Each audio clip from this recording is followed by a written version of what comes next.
Hey everyone, and welcome back to Indicted TV. I'm your host, Negra. Don't forget to like, share, and subscribe, and follow us on Instagram. Before we start, you already know we got to give a shout out to my sponsors, Royalty Honey. Keep it hard, guys. And if you don't want to be on my show and you want to stay home, make sure you hire Attorney Rosenberg. On today's episode, we have Rock. Hi, Rock. What's up? How are you? Welcome to Indicted TV, Rock. Yeah. You know, listen, you want to shake it off a little bit, you know? I'm good. I'm getting a little blush right now. Okay, no, blushing is good. You know, that's the real you. We get your little cheekbones. I'll get over it right now. Just a minute, you know? You're good. You're good. Okay, so tell me, Rock. Tell me where you're from, where you grew up. Well, I guess you know where you grew up. Your mom, your dad. How was the inside of your house? Things like that. Well, I grew up in the San Gabriel Valley in a big city. I guess small city, big city. City called Bassett. Okay. Grew up there. I went to elementary school there, and then I got shipped out to a different area because of like the upbringing. It was getting kind of raw out there. So that's how that started. But good home. So you guys moved? No, just you. Me and my sister went to another schools not around there because my mom seen how bad it was with gangs and everything. So, and how it was getting. She didn't want me and my sister to be involved in that kind of activity. That was very good of her, right? Yeah. It's crazy how things turn out, you know? Yeah, so. So you got shipped out to a different city? Different city, different schools. So I didn't grow up in that area too much. I came back later, so that's how I started knowing a lot of people. Oh, okay. I say like a late bloomer, I guess. Hey, it's okay. You know, okay, so you got shipped to where, if you don't? I went to like Covina, West Covina area. Yeah, you literally just went him. Yeah, but back then that was different. That was different. No, it was just a different culture there at that time, that moment. So, just my parents always put me into activities. Good. Doing sports, music. I was musically inclined. I play over I would say 12 instruments. Oh, how cool is that? Yeah. Which ones? Tell me. My main. So you want to be bragging about it? No, my main is piano. I started playing piano at the age of 4 or 5. My grandpa was a famous Mexican composer, so there was always music playing in the house. And then I just took a liking to it. I think I liked the attention he would get from the girls. Uh-huh. So just saying facts, right? Yeah. I think a lot of artists like you. Yeah. And then I just was always attached to his hip. So when we do parties or he would perform, I was always just like, dang, I want to be like my grandpa one day. Yeah. And I didn't have to do nothing but just play an instrument. And then you'll get all the love. Yeah. So I started playing piano, and then my uncle also played piano, and I was around him a lot too. And wow, say it. I said the word Oh, I didn't even catch on. You see? That was good. That was the first one, probably. So if you didn't catch on, don't worry. That was funny. No, Inside joke. I'm just kidding. You gotta be there to be there. Yeah. You gotta be there to be there. That's worse. So I did it again. But yeah, I hanged around with my uncle, started playing piano, and they started noticing that I was playing by ear. I just started playing piano, and by the age of 8, 9, I was actually playing nice Beethoven stuff, chop, all that. Nice. And I started making my own stuff, and I would just play it at school, and then musicals come in schools, and I was a kid that was playing Christmas, Jingle Bells, Jingle Bells. So that's where my music came from, inspirations, and then it kept going. So I play piano, play trombone, because after I learned how to read music, I wanted to learn how to do double clef, which is another form of music. So I became a bass player, and I fell in love with bass. Bass is like the guitar one? Yes. Okay. So, I don't know which one. I don't know my instruments, sorry. Okay, so a guitar has 6 strings. A bass has 4. So that's how you tell the difference. So you can play the guitar, the bass, piano. Trombone, trumpet, flute. I mess around with synthesizers, beat makers, all different kinds. How cool is that? Whatever I can get my hands on, I can play, A ukulele. Last week I picked one of my What is that? A ukulele, like a little small guitar, like the little ones. Yeah. Oh. Yeah, one of my employees had it. I was like, let me see that. I was all, oh, that's cool. Okay, I know which one you're talking about. The little ones that you just carry right here. And you're just like, yeah. That's nice. That's good. Honestly, that's amazing if you're able to play all those instruments. That just means you're super smart person. Yes, but I struggle on reading so I'm the opposite. I'm good in math, good in everything, good at sounds, good at talking, be presentable. But when it comes to reading, I struggle. Hey, it's okay. You can't be perfect. That's why I started getting into trouble, because I would say I'm not doing this school shit. Okay, so back to so you were going to school in West Covina. You and your sister were going to school in West Covina, And what age did you move back? Did you graduate high school or did you? I did. Okay. I did. It was hard my last year because I was always ditching, never always getting in trouble for tardiness. This is when they came up with the truancy law. Remember, if you got caught ditching, you had to go do community service. So I was always stuck doing community service and all that. Okay. BS. So I remember those years. And then that's when I'm old, so that's when the party days was cool. So ditching parties at the beach. Nah, you're not that old. Nos tanks everywhere. No, honestly, these fools be thinking. No, these young fools be thinking like, they oh, started they doing that some new shit. shit. Like, bro, House music. Remember that? we were at the Sunday barbecues with the Nas tanks, Nas bumping tanks. house party music, deep house. Two for $5. If you bring your own balloon, it's $1 off type shit. Yeah. Honestly, it was way different. It was Yeah. so different. Now I can't even stand it. Like, Yeah. I mean, people didn't drive and hit the Nas. Like, people didn't do that. No, it was just at the party and All these fools be acting like this is like a mean drug. You got to be on the 24/7. Okay, this is like a little side note. I watched this intervention with this girl. she was helping. No, she was literally hooked to computer cleaner. Like this girl, poor girl. Like it was bad. Because now it like always messes you up. But people have like problems with their nerves. Like these kids just don't get it. Like you can't be doing this shit every day. No, it's bad. So we would only do it on the weekends. Okay, so it was like the 90s. Me and you are probably the same age, right? Yeah, I think so. 41?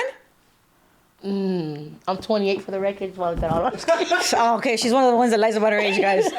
Okay, so you finished high school. Your last year it was kind of rough for you because you were ditching a lot. I was ditching a lot, so I was in the party scene. So everybody knew me as the party scene. I was that one that had that picture of, hey, party girls, we're here. You know, that was me. Party coming down this part, whatever. Like I would spit it real clear and fast. You would put the directions on your pager. Hey, that party just got cops there.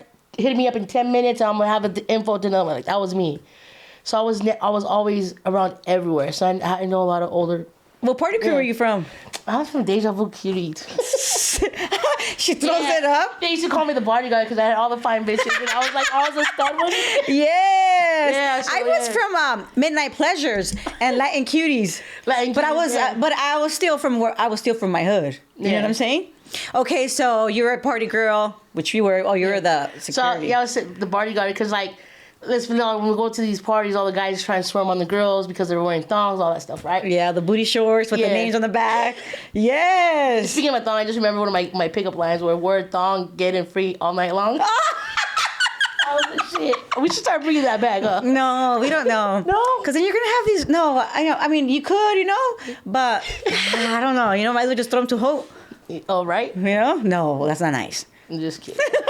It was a hustle. But guys saw that, and I would charge guys 10, and if you came in a group, then I'll give you a group discount. Because we were teenagers, so it's different. Yeah. And it's bad that we were teenagers wearing that kind of stuff. I mean, I was wearing the booty shorts. I didn't wear G-strings, no. But I did the most was the boy shorts. That was with the go-go boots and the bra. Yes, I definitely did it. Yeah, so I was a party person. I was also a tagger. Forgot about that.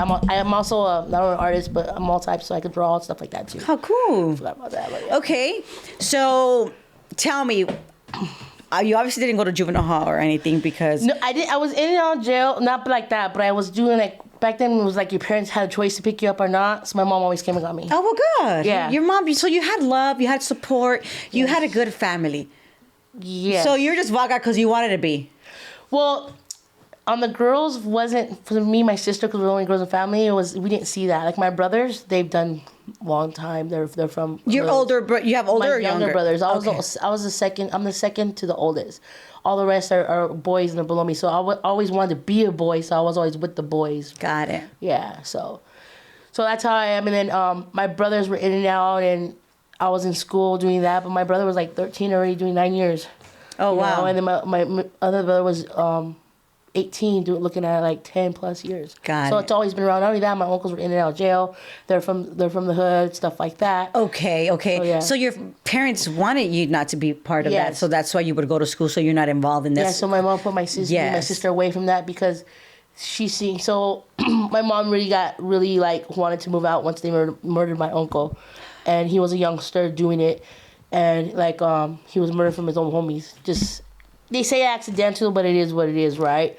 Shit happens. He's, I guess, the wrong place at the wrong time. But my mom totally transitioned from that. Once that happened, she just changed her life and was like, I don't want this for my kids. Because at first we I mean, were who really growing up, does, you know? If you're a good mom, who really does? Yeah, so I would always ditch and I would come back to the hood with my friends. Yeah, my mom would be at work 9 to 5, struggling, trying to get us to what we need to do. And that's where the whole hustle of me came in, because I seen how hard my mom is. And if you know me, I'm a workaholic. Like, if you know me in the game, I was always grinding. I always figured out how to get money. If me and you are not eating, don't worry, don't trip about it. I'm going to figure out we're going to eat. And that's how it was known with everybody. Like, oh, and then I was a party person. So it's like, well, don't trip. I got you. We got beer. We got bitches. Don't trip. I'm like this, fool. Yeah, so that's how I was. So I would ditch school, come back, go back. My parents are gone, so my house was the party house, and it was in the hood. So then I started bringing people from West Covina, just all the girls, and then the guys from that city would be like, damn, bring those hyenas again, because it's different. It's not from where they're from. So that's Isn't that the girls from the neighborhood? Yes, they were different ratchets, I guess. Yeah, you know what? Yeah, I sometimes I don't get these guys, right? They're like, I want a girl, but I don't want one that likes. I don't want one that that likes the homies. Like, well, what makes you think? If she likes you, I don't care what area she lives. Bitch is a hood rat. She likes the homies. She likes the homies. She's just going to only like you, and hopefully sticks with you. But she's gonna go party with a different hood, because that's just the way it is. So when people be acting brand new, huh? Like, bro, bitch just likes party with, and she likes cholos. She likes cholos. Hopefully she just doesn't homies. Which she is, guys. So I'm letting you guys know that. You know what I'm saying? But she definitely other fools or mess with other fools from different neighborhoods, because that's just the way it is. Yeah. You gotta be like dumb not to think that, just what makes you so special, bro? She likes bald fools. She likes fools that are tatted. Like, but I guess there's a little difference right now, because everybody just has tattoos, and like I don't even feel cool having tattoos. I have tattoos, but I don't show them. I do show them. I always gotta look professional. I know that's right. That's what I learned doing all this stuff. Is it's all about how you carry yourself and how you engage with everyone, because everybody knows me. I'm talking about from Colton to Hollywood area. I mean, okay, and because it was business at that point, It's always business for you. Well, yeah, everything's business, right? It's always about networking, and even with my regular job right now, like people are always inviting me in because they want me to work with their group, their team, because I'm on that money, and the more we grow, the more that they develop, the more that I help them make money. Guess what? Who's making money at the back end? You. I mean, yeah, because how are you gonna make money and not me? Yeah. Yeah. I understand that. Okay, so you 18 years old. What happens? You're running. You said you're running a mug. You're doing your thing. Yeah. So I did struggle with something, and it wasn't drugs. It wasn't that. It was actually my sexuality, guys. Like, this is really hard for me to talk It's about. okay. I'm glad that you're sharing. I didn't have that coming out party. It was just like, I was just telling her about it yesterday. Like, now I think about it, like, that's where a lot of my depression came from. Was because some girl's mom found out. So remember back in the day, you used to write letters all the time? Did you guys do that? No? We all did that. You make letters and you fold them, make little hearts, and you send them to each other, right? Well, maybe these fools used to be sending texts and shit, on the DMs, but we wrote letters. There was no Instagram. There was no MySpace came after we were already in our 20s. So remember, I'm in the party scene, okay? So I know girls from like Covina High School. I know girls from South Hills. I know girls from Franklin. Everywhere. I know girls from Pico. Like, I'm talking about. You mean Franklin High School? Yes. I went to Franklin. Them girls are different. I'm telling you right now. They with the function. I had fun, but I know a lot of girls. So I used to get a lot of like letters from girls that were in high school. Like, hey, just went to that football game. And someone told you to give me this to you. I'm like, oh shit. So I had them collection in my room. And I was really athletic, remember? So I do a lot of things, because I'm always busy, because that's how my mom kept me out of trouble. So I guess it kept me distracted. But one day, some girl was writing me a letter. That girl's mom seen it. And we were messing around. I never felt this way before with a girl. I didn't think I would try it. Whoop-de-whoop, cool, That mom told my mom. So my mom pulled me out of school and just beat the hell. Not beat the hell. I mean, let me phrase that, because I love my mom. Thank you, Mom. I love you. Just no disrespect. She loves you, Mom. She backhanded me and was just like, she was disappointed. At that time, it was different. Being gay in the 90s wasn't the thing. It wasn't talked about. It wasn't accepted. It wasn't even cool, right? And there's only like a certain few. Yeah, so who I am and who I was, I didn't notice it was a difference. Like me dressing like a boy and me acting like a boy, like there was no difference. It was just natural for me. So I struggled with that, and that would always run back home to my grandma's pad or just be in the streets because it was just like I was different and I couldn't understand how to comprehend it. So I just did things to distract me from being me. And I surrounded myself with a lot of straight people because that's all I know how to be around. I never went to gay clubs. I never did gay things. I was always just with everyone who was having Gay fun. clubs are kind of like a little different, though. Yeah, but then I started thinking when I was in the party scene, like, I'll put you guys on game. If you're, this is how my mind think. Like, I would be like, all right, I'm not a straight party. I'm the only one that is gay. So any girl that had any gay tendencies It's right like, there with you. Yay! So that's why I got a lot of girls 95% of the time. So I was the only lesbian in the building. I feel that 80% of girls have that in them. That's why all girls that go to jail, they're only gay for the state. Why you nod your head over in the corner? She's off. It's honestly, or even maybe like a little curiosity. You know, it's I don't know what it is, but it's just how it is. You know, not unfortunately, because it is what it is. Like, it is what it is, and it's okay. It's okay. At least now you're able to be yourself. Well, I'm always myself. I never changed. This is who I am. Which is amazing. And I think that growing up and having that mentality, I don't care what people think about me. You could talk your smack. You could do whatever. Yeah, I may consider it, but at the end, I'm like what the fuck? Like, bro, there's laws that protect you now. You know what I'm saying? I don't even think about that. Like, to me, it's just like, you know, like, nobody puts food on my plate. Nobody puts clothes on my back for myself. Exactly. So, since I was a kid, like, I always wanted nice things, and my mom struggled. So, that's how the whole hustle game, it went from, like, selling weed in the 6th grade all the way up to who I am now. It's always been natural because it came from my family. But I just did it in different areas. It just migrated. It all came out. I don't know. I guess you could say I lived a double life. Did you ever use drugs? Yes. I was a late bloomer. Is that what, did it happen once your mom found out and you said? No, so I met this hyena. It's always a girl, bro. I know. It's always a girl. I met this female at the age of 18. She changed my world. Her family was from like, I don't know, can I say hood's names? I don't know. Her family was some white fans, you know what I mean? So, traveling, and I already had a car at the age of 16. I was a little hustler, so I had my car, so I always had a car. So, but when I met her, I would pick her up in her city, Boyle Heights, that area, right? When I went outside West Covina and that area in the SUV, I was like, it's so different. So different, right? It was like a whole new world. I was like, damn, is this how you guys do it on this side? Like seeing crack deals being done, watching TV with her and just hear someone get smoked outside. It really changed, you know? And then moving from that area and then moving with her family, I got really involved with her family. I love her family to this day. I still call them family or still family. Like, that's how much it was, because I learned a lot from them and they put me up. And I'm talking about their family was so huge. Like, they were like every body, or they have someone that's from that gang. So their Sunday picnics was just like, oh shit, this is like cool, fun.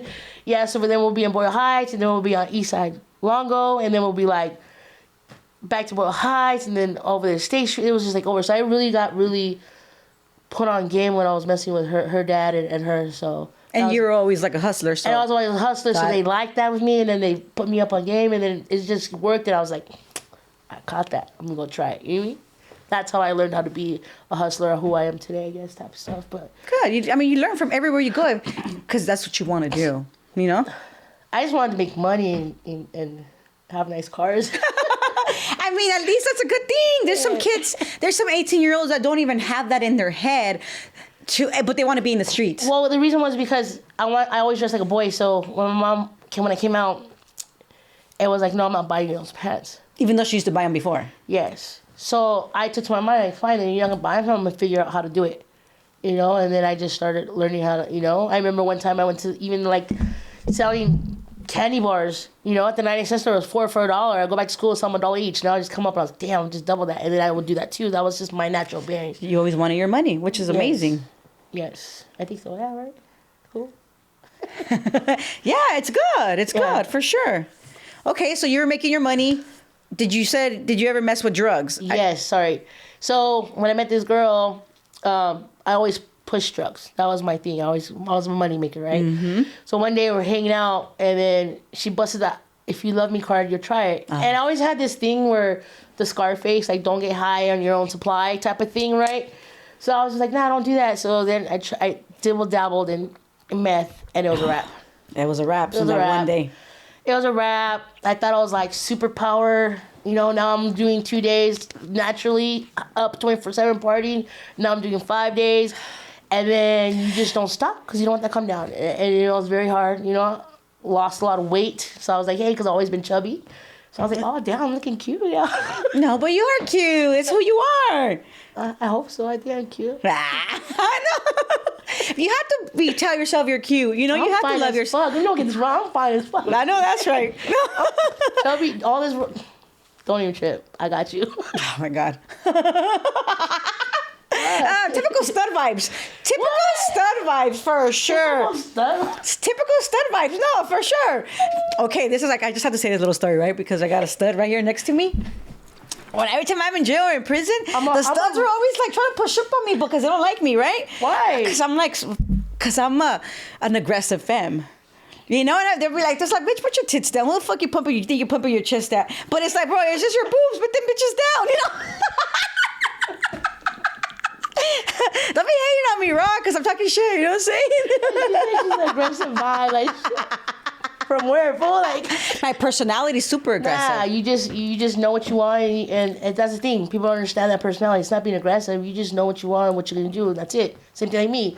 Like, I know what I want. I know where I'm going to go. I'm going to get it. Like, I don't care who's in my way. Yes. Move, bitch. Like, you know, but, you know, I guess being in prison and somewhere far where you have, like, other women from, you know, studs, not from California, from, like, Chicago, or they're not used to a person like me. Yeah, because LA women are harder. LA women are different, but, okay, so I always did counting time. I never really got to go up north or prison time, right? Because all my cases was usually sales and stuff like that, right? But when I went to Linwood for the first time, I was thinking like, I ain't trying to be with no one ever again because of the shit that I saw. I mean, like in that holding tank. You ever been to Linwood? Yes. The holding tank, that restroom, that toilet. All the girls who get busted for prostitution. And oh my! You know, I never met. And they're on their period. I'm sorry, it's getting this kid, but that shit made me like. It's gross. Okay, so we're gonna get back. We're gonna get back to those stories because we want to hear those stories, right? Like, everybody wants to hear them kind of nasty stories. It's what people watch. Well, because I'll tell you later. Yeah, we'll talk about it. Okay, so you're doing your thing. Tell me about the first time you get arrested and actually get taken in. Is it that first time in Linwood, or tell me about that? My first time, like actually, and then my record started going down. I had a good run. You know, I was a hustler for a long time because of my uncles. My uncles taught me the game. You know, like, don't ever carry baggies. Don't ever carry a scale. If you're dropping during your runs, make sure someone else gets out the car. And there's reason behind that. So, like I told you, I'm Marine observant. I listen and I want to better myself. Even if it wasn't that lifestyle, I want to be the best.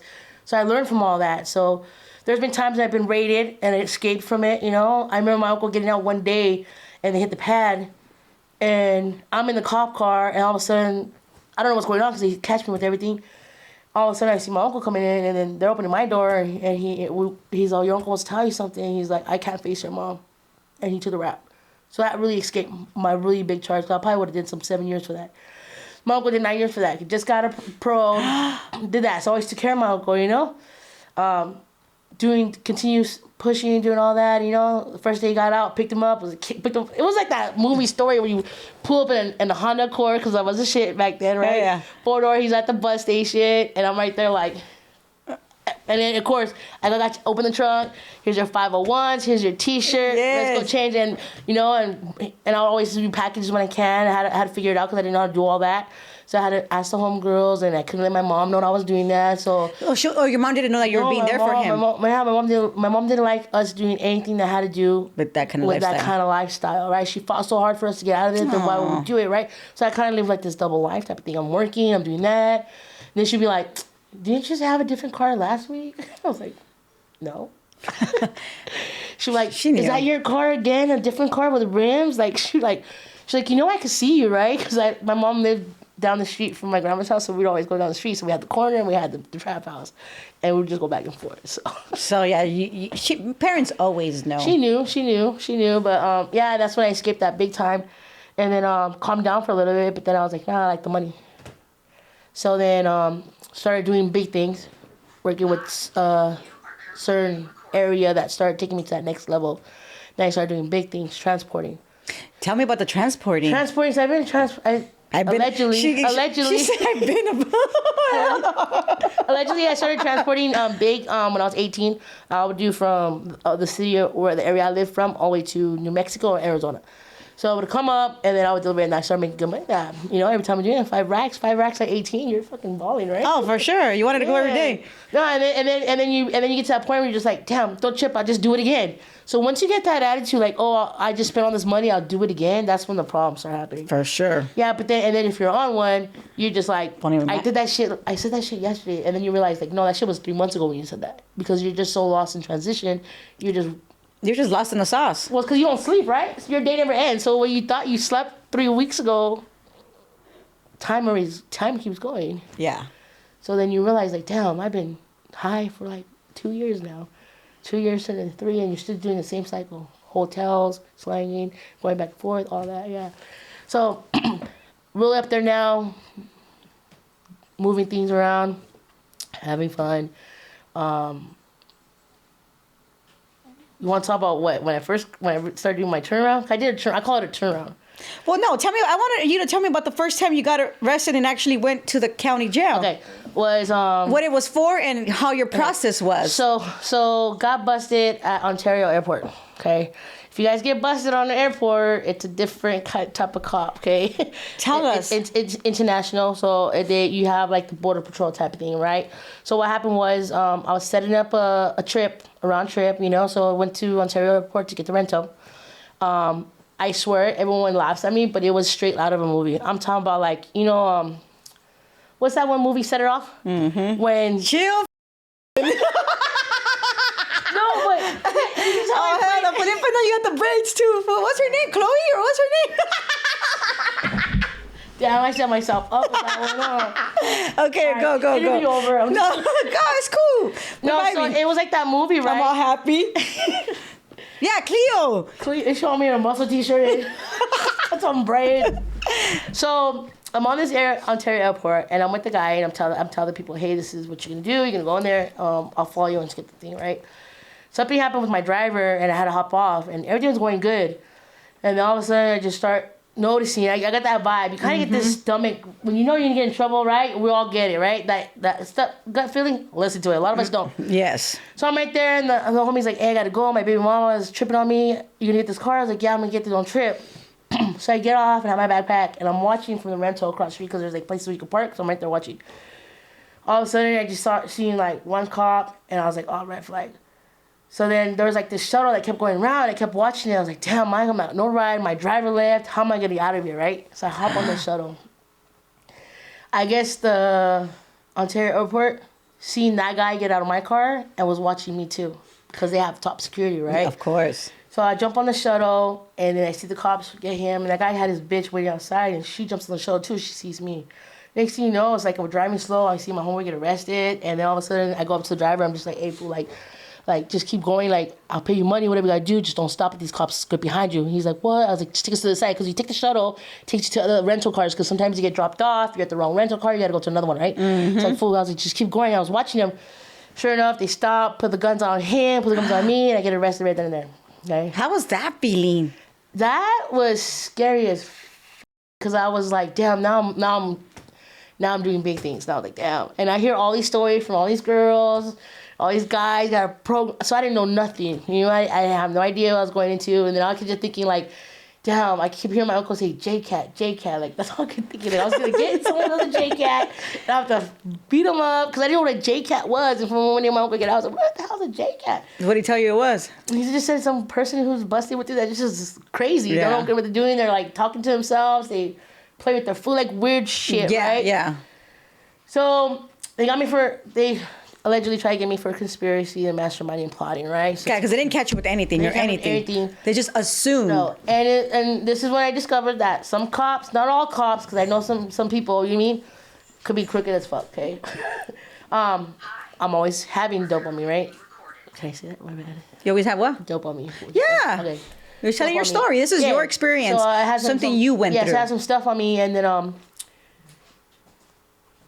the cops searching all of us, right? He's looking for IDs because we're doing something at the airport, right? So you need to have your ID at the airport. Yeah, you need to have your ID at the airport, but he's looking like, how was we going to get the rental, right?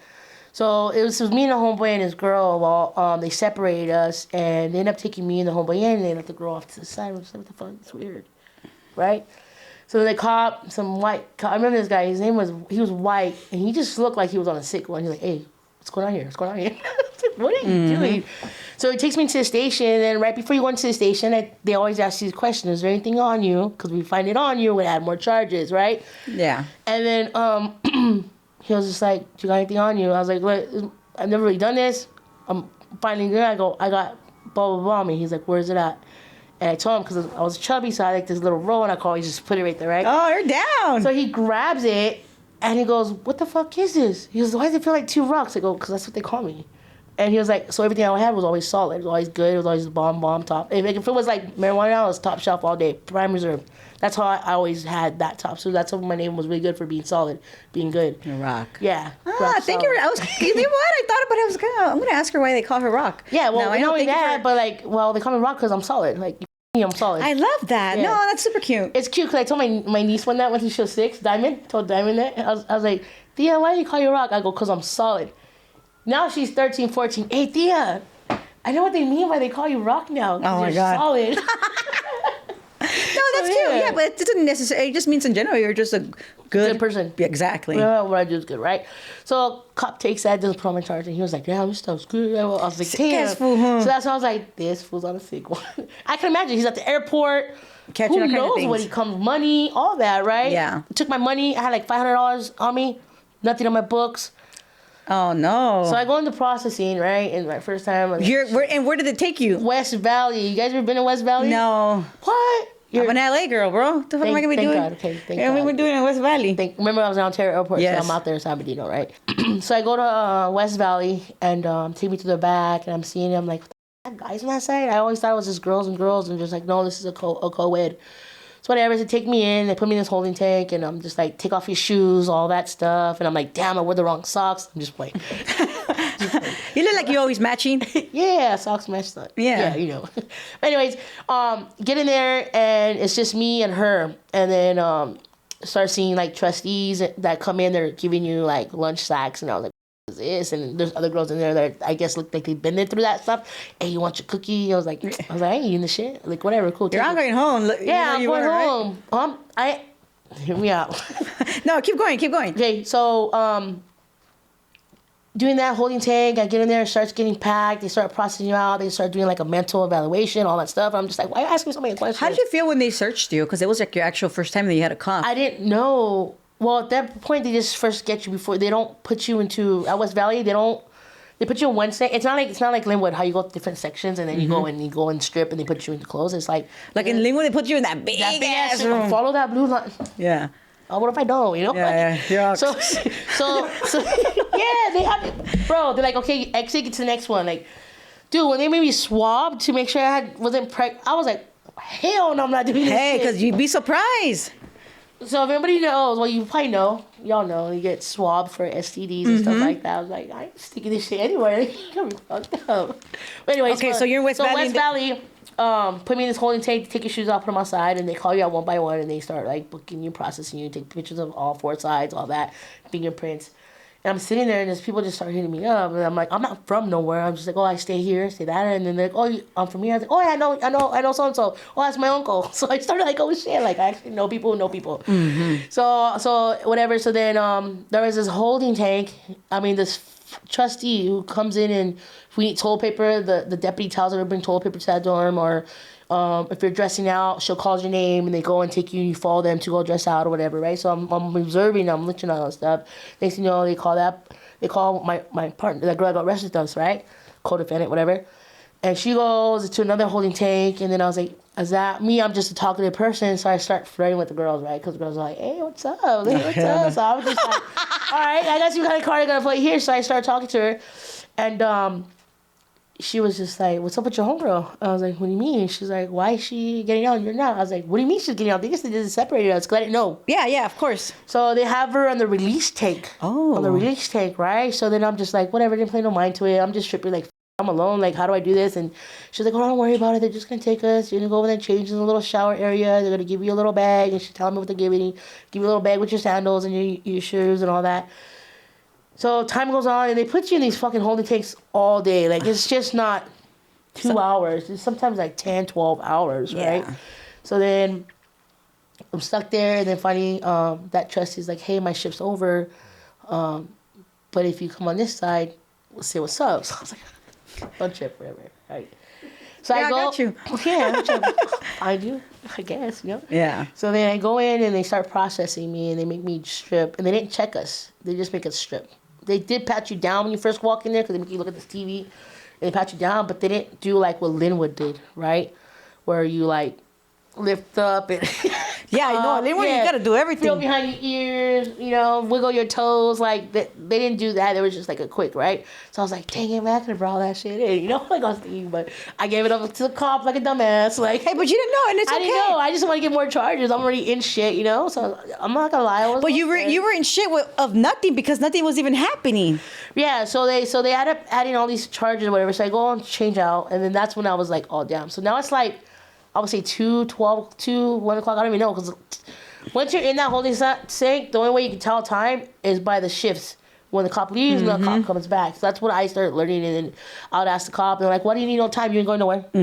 Like, you know what? Fuck your couch. Yeah. So so I remember that trustee, whatever, and I get into my dorm, and they put me in this room, and I was just like, my fears has come.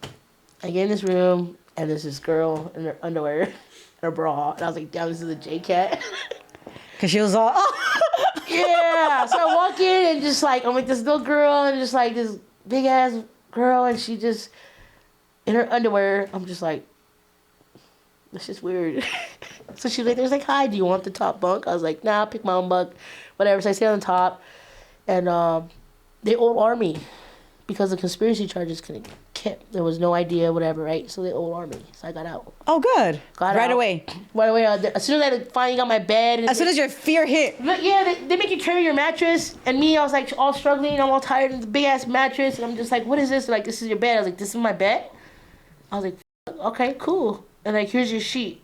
All right. So I was like, fuck. So you didn't even tie your bed? I didn't know how to do none of that shit. I didn't even know that shit existed. That's fucked up. Oh, you're sleeping on half the mattress, and who knows who slept on it, didn't even know about it. See, that shit right there, I didn't know. Yeah, you learn as you go. Yeah, so my fears come. I'm in a room with the Jcat. I'm laying down. This girl's just talking nonsense. And then on the little microphone I hear, hey, roll up. I'm like, what is that? And that Jcat goes, you're going home. I was like, shit, don't tell me twice. Like, hopped off, didn't even get nothing. You just left everything, yeah. OR. Called the guy who I work with, and came pick me up. And then we went straight to over there. And on the way back is when I caught my bigger case. So right away, yeah, they let you out to look at you. I don't know, but so what happens? Let me tell you how this all entwines, right? So, at this point, shit has to get done, okay? Because things happened prior to that, where now I'm in a situation where they're asking, well, I understand that. So what do we do to bounce back? We lost something, so now what are we gonna do? And that's just the name of the game, okay? So. So now I'm over there, and I go to the spot because I know I'm safe on that side because I have my own, like, I was known out there too, right? So now I'm feeling the pressure, and they're just like, well, what are we going to do? You already lost 2. And I was like, don't worry, I'm going to figure this shit out. So I started calling everybody. Hey, fool, I'm having a party over here at Papa's and Beers. Who wants to come meet me? And then just setting it all up. And then all the club people that I know come. So we're just having a fiesta at this point. In Mexico. Yeah, in Mexico, and TJ, Rosarito, Otay, all that spot, right? Which is fun. So it was cool. Then I'm the party animal, so he came into play, right? So then I'm doing that, and at the same time, you're working. I'm working, right? And that night, I don't really drink when I'm working, but that night I was just like, I got the, and then that was the first time that I realized when I get the fuck, it's hard. So we're over there partying. I mean, like, every type of thing you think of, drug just piled up, whatever you want, utensil, do what you want to do, any liquor. So I call my driver. I was like, hey, I want to take everybody to Hong Kong. Anybody know what Hong Kong is? If y'all don't, Google it. Hong Kong is cool. Okay, so I go to Hong Kong, and then I go and see all my little baddies there. We're all talking. I have a little table right there. I always had that table. And I just start working still. About 2 hours into it, I'm like, you know what? I feel like I need to go with the bank, so I'm going to the bank. So I start partying left and right. Now the sun's coming up. Now I'm like, shit, now I get sober. So now we're working. So after we party everything, got everything lined up, there's about 4 of us like about to come back. I kind of stopped somebody big. And I was like, you know what? If I allow this, I'm going to end up answering some more people. So I'm going to do it. So I ended up waiting, and then as soon as we left them watching us, I pulled over to 800 and jumped in the car. Made her jump in the car. So I had this co-defendant. That co-defendant ended up driving. I told her, hey, when you see the pharmacy, let me know, because I feel like I'm being watched. So you could cross and I could walk the border. I wake up to Border Patrol knocking on my window. She never woke me up. Because I knew that I was being watched for crossing so much. She didn't wake you up. Wake me up. Because you're waiting in line. And in the morning, you're waiting in line. The farmacia is like right there. It could take you like hours. It could take you 30 minutes. Or it could take you 10 hours. It could take you 10 hours, right? So it was one of those mornings where it was like raining. People are trying to cross over. They're not doing the dogs. That's fucking, that's amazing. That's amazing. Let's go. Let's get it going. And I see how much traffic is, and I'm like, hey, look, it's probably gonna take us about 2 hours. But when you see the EXO, the liquor store, the pharmacy, wake me up so I can get out, wait in line, and I'll meet you on the side. Well, it never happened. El Oxxo. There you go. I can never say that. My family lives in Rosarito, so we go a lot. You know I don't speak Spanish? No, I didn't know. Yeah. But it's okay. I need to. El Oxxo. I got you, boo. I was like, hey, does your homegirl translate? Feed me, bring her. So that's how that went. So I wake up and Border Patrol's locking on this, and he's like, can I get your ID? And I'm like kind of hungover because I was partying. I knew I shouldn't have party, but I did it, right? I was short a person to make the mission complete, so I knew it was either me or him, and I can't let that happen, right? So I went, and then that's how I ended up in the car. But anyways, Border Patrol knocks on my door. I remember this shit so clearly. Yes, it's like the biggest day of your life. Have you guys ever been scared and all of a sudden you're sober? Yeah. That's happened to me. I was like, I could have sworn I was tired, drunk, faded, smelled like who knows what. And then as soon as I heard that Border Patrol, I was like, yes, sir. Yes, sir. Right, so I get my ID, and then I'm looking for it, and I reach over to the bitch, and I was like, you're a fucking bitch. I was like, whatever you say, blah, blah, blah, right? So I go and I reach over and hand them my ID. And I swear, this Border Patrol was like, stay scanning. And there's like a little booth, and they wouldn't they were like this. Mm-hmm. Like they got scared to see me or something.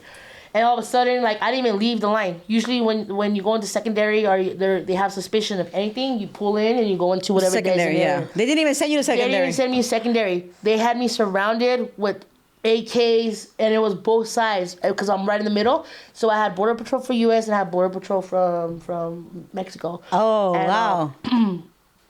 And I'm just like, damn. And I had like 4 ounces on me, okay? So I was like, so they finally get us out of the car, right? Usually they make you go through x-ray and all that stuff with you in the vehicle sometimes. Or they put you into the side and take you off and detain you, and then they go and take the car. They straight got us out the car, handcuffed us both, and put us into this cage. So they have cages out there where they really wanted to detain you, right? So, oh, wow. So I got this girl, and I forgot her name right now, Sabrina, something. Whatever you at, run it. Just kidding. For real. Anyways, so we're in this tank, and I had a hoodie on because it was kind of rainy, it was cold. And I go, hey, bitch, hug me. And she was like, why? I was like, just hug me, bitch. So I tell her to put her arms around me, and I'm in my sweater, and I'm just hooping everything. Because I learned my lesson from the last one, yeah. Okay? So I'm hooping everything, and then whatever. I go, whatever you say, bitch. Like, you don't know. I know this is going to be a crazy question, right? But I'm going to ask. Which hole did you hoop from?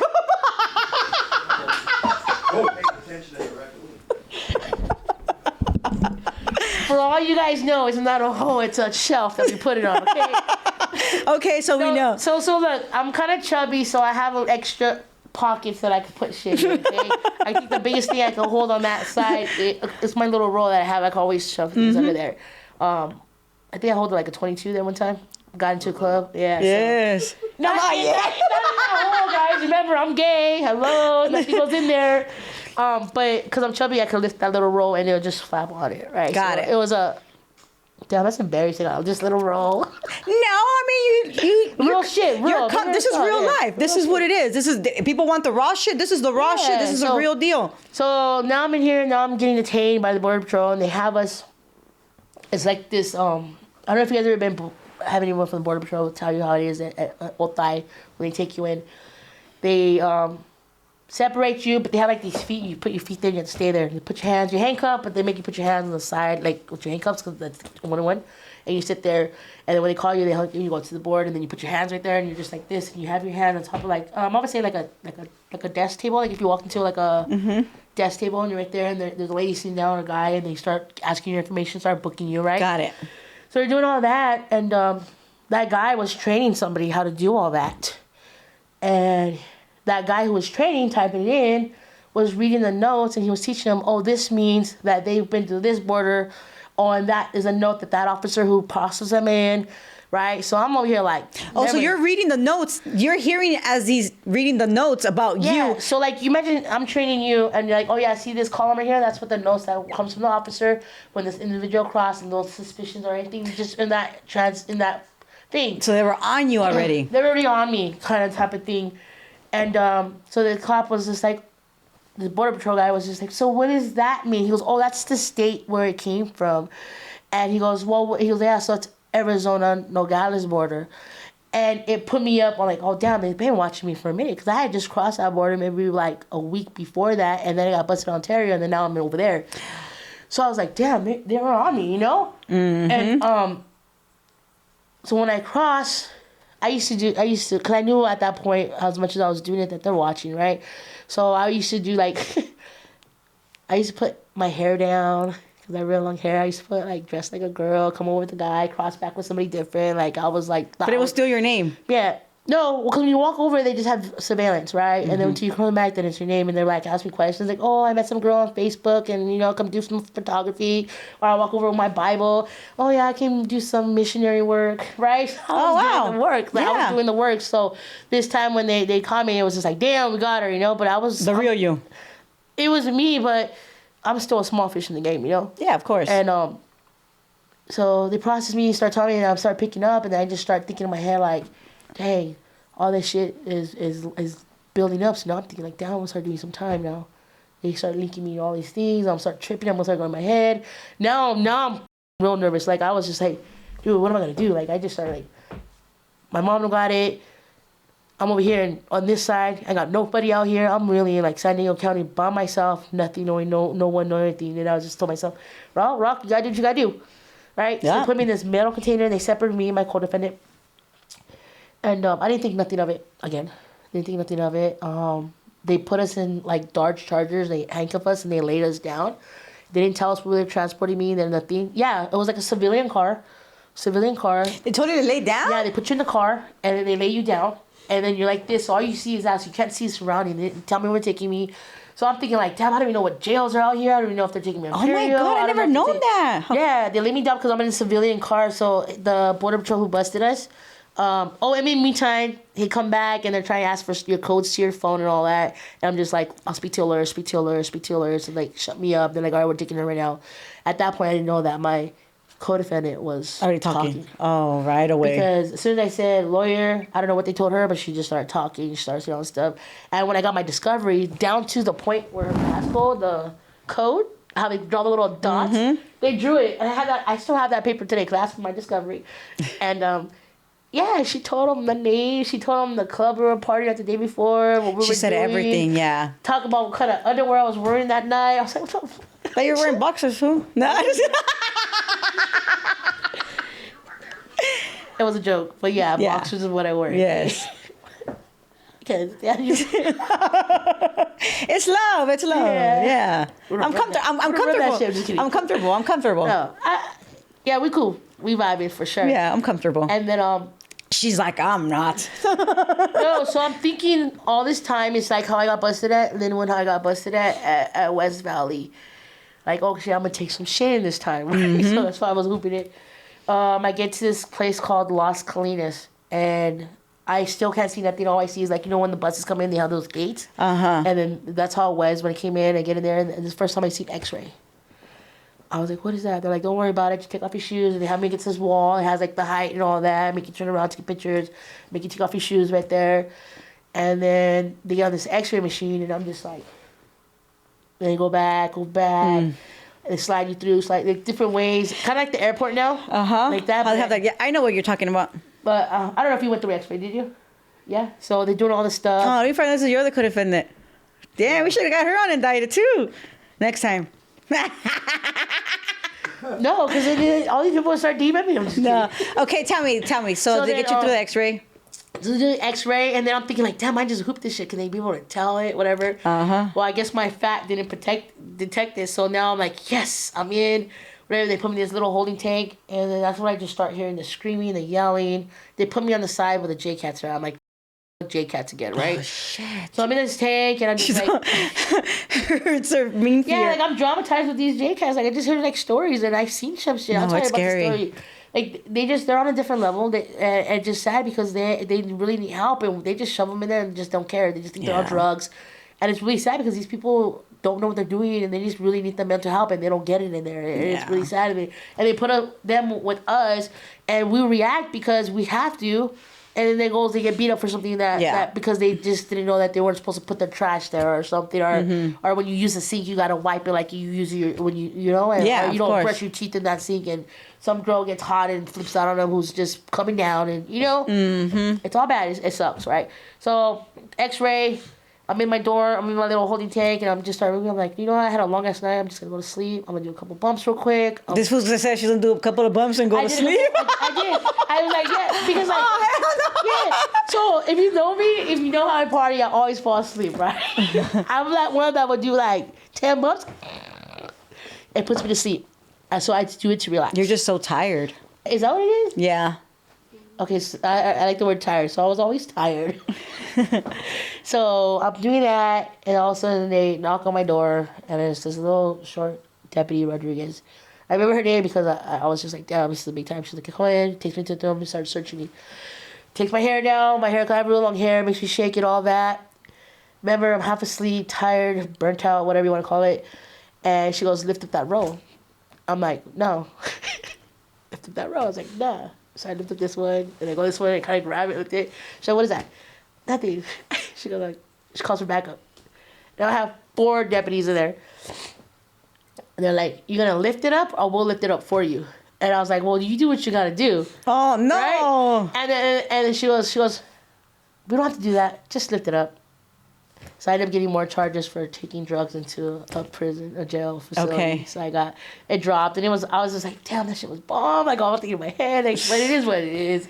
It happens for reasons. Yeah. So now, obviously, you probably look at it that way. So then they locked me down because I was bringing drugs into a facility, and they put me into the dorm, and now and it was a day before Thanksgiving, so everything's on lockdown type of status because there's less deputies, less support, so they just have that one, so... I finally wake up, and I'm coming down and having like this real bad come down, and I just remember the sun going up, sun going down. I'm still waking up, and I look up and I see all my lunches. I'm like, damn, how many days have I been out? Yeah, because you sleep, bro. Yeah, so Wednesday. You're hungry, huh? So Wednesday, Thursday holiday, Friday court, so Saturday, Sunday, Tuesday. So now I'm in there Tuesday, so a whole week before I even see the judge. Then and Miss Patterson, she was a deputy. I start pacing on the Friday, start getting anxiety. And she's like, you okay? I was like, nah. And I start tripping, and then I start pressing the button. And I remember, no, you were doing bad.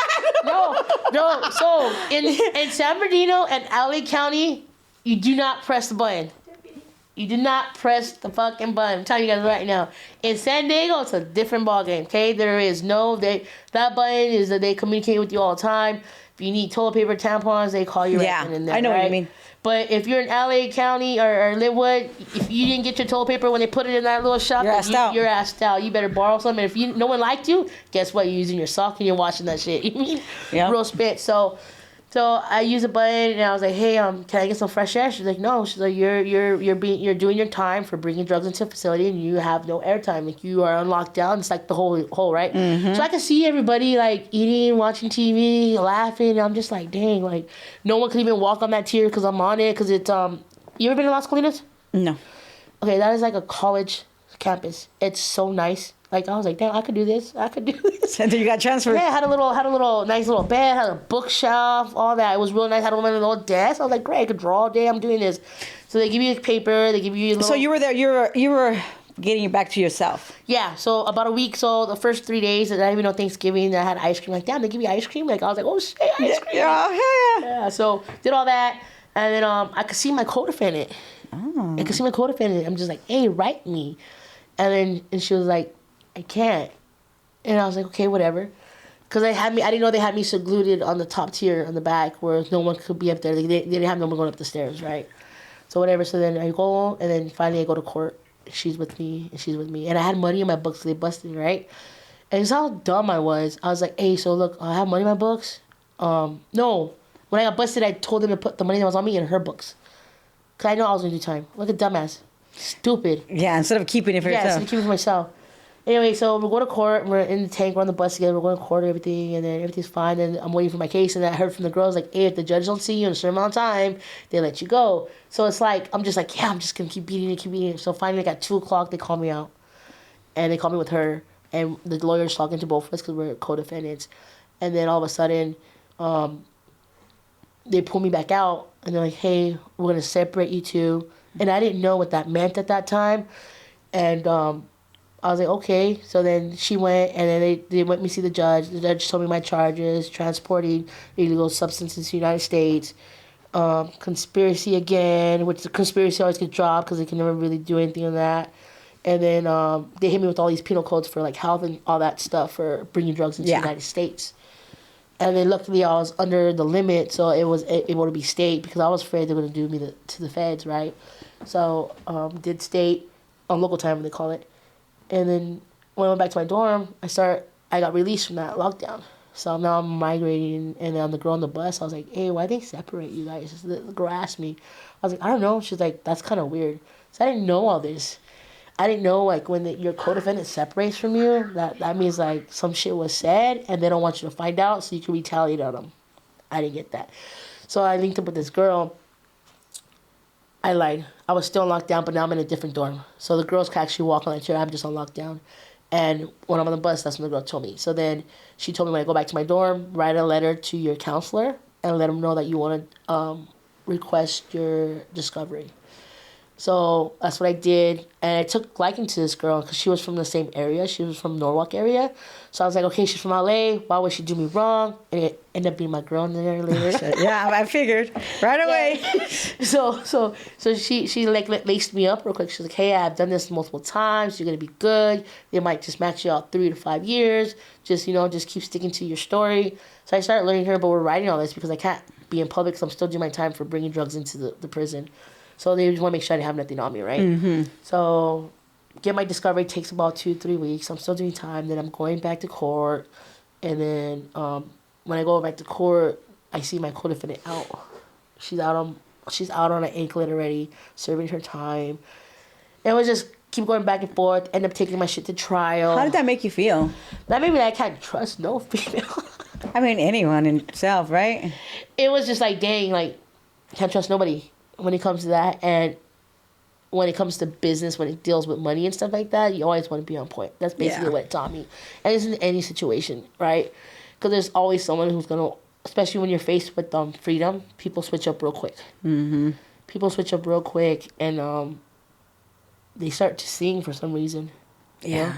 So you say you took it to trial as well? Yeah, I took it to trial, and she was still fighting it. Because I took it to trial, she took it, right? So I ended up getting this really good lawyer. My mom started helping me out. Got this really good lawyer. Did your mom go visit you to San Diego? Yeah, my mom was visited me. So she wasn't able to put money in my books, but she visited me. So that's when I started doing my hustle and then drawing. Envelopes, doing Christmas, birthday cards, you name it. And that's when I discovered I could do portraits. I was like, oh, let me try it. I got all day to do it. Might as well. So started doing that. I went through a lot at that time because I was from LA. There's only 2 of us. We have a lot of local people, like different from, you hear it, but that dorm particularly was just rowdy. Yeah, I ended up getting jumped in that dorm. Oh, tell us about that experience. Why did you get jumped? Tell me. Okay, so when I came into the dorm, right? After you got released from your lockdown from... Yeah, after my lockdown, so they locked me down for 30 days. So my first time ever doing time was on lockdown. No air, no nothing. You just do your lunch by yourself. So you do the whole mental thing, right? And you're coming down. So kind of maybe that helped you out as well, though. Yeah, Like, helped me sober up, helped me get a little clear-minded a little bit. But it was a whole mental thing. Like, I'm a talkative person. Always needed someone to talk to. I needed some entertainment, and I was going through it. I mean, like, I made my socks into a ball. I'm playing catch. Reading the Bible, which I never did. Like, you do things because you're on lockdown. You don't get the amenities that they allow you to have as a general population. So I didn't get no canteen. I didn't know what that was until they're like, oh yeah, you know, I see everyone getting all these bags. I'm like, hey, what is that shit? Like, is that a honey bun? Like, I'm like, damn, is that a honey bun? Yeah. Like, wait, is that a Kit Kat? And this place had soda. It was a soda machine in the dorm. So if you get your money, you could buy soda tickets and you could get soda. So like, damn, these bitches are eating popcorn, watching Christmas carols because it's Christmas time.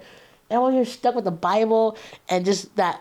not that there's anything wrong. No, with nothing wrong with the Bible. I'm really religious. I believe heaven and earth. I'm all that. I'm Catholic, born and raised. I have everything. My first communion, all that. All that. I have everything. But I never picked up the Bible Until then. So every time I do time, I always pick it up and I trip out because every time I pick it up, it's like a different meaning. I'm just like, damn, I didn't read this the last time. Where did this shit come from? This shit's weird. Like, you know, I just think as you get older, you interpret it different because you're in a different stage of your life. So that's things I learned in there, right? I agree. So then that girl who was on the bus, we're kiting these 30 days, right? And so they'll come by. So I got coffee coming through my door. I got smashed honey buns coming through my door because like a little lip, so I just have everything under there. What are you laughing at? Well, man, it's because what you said is just so funny.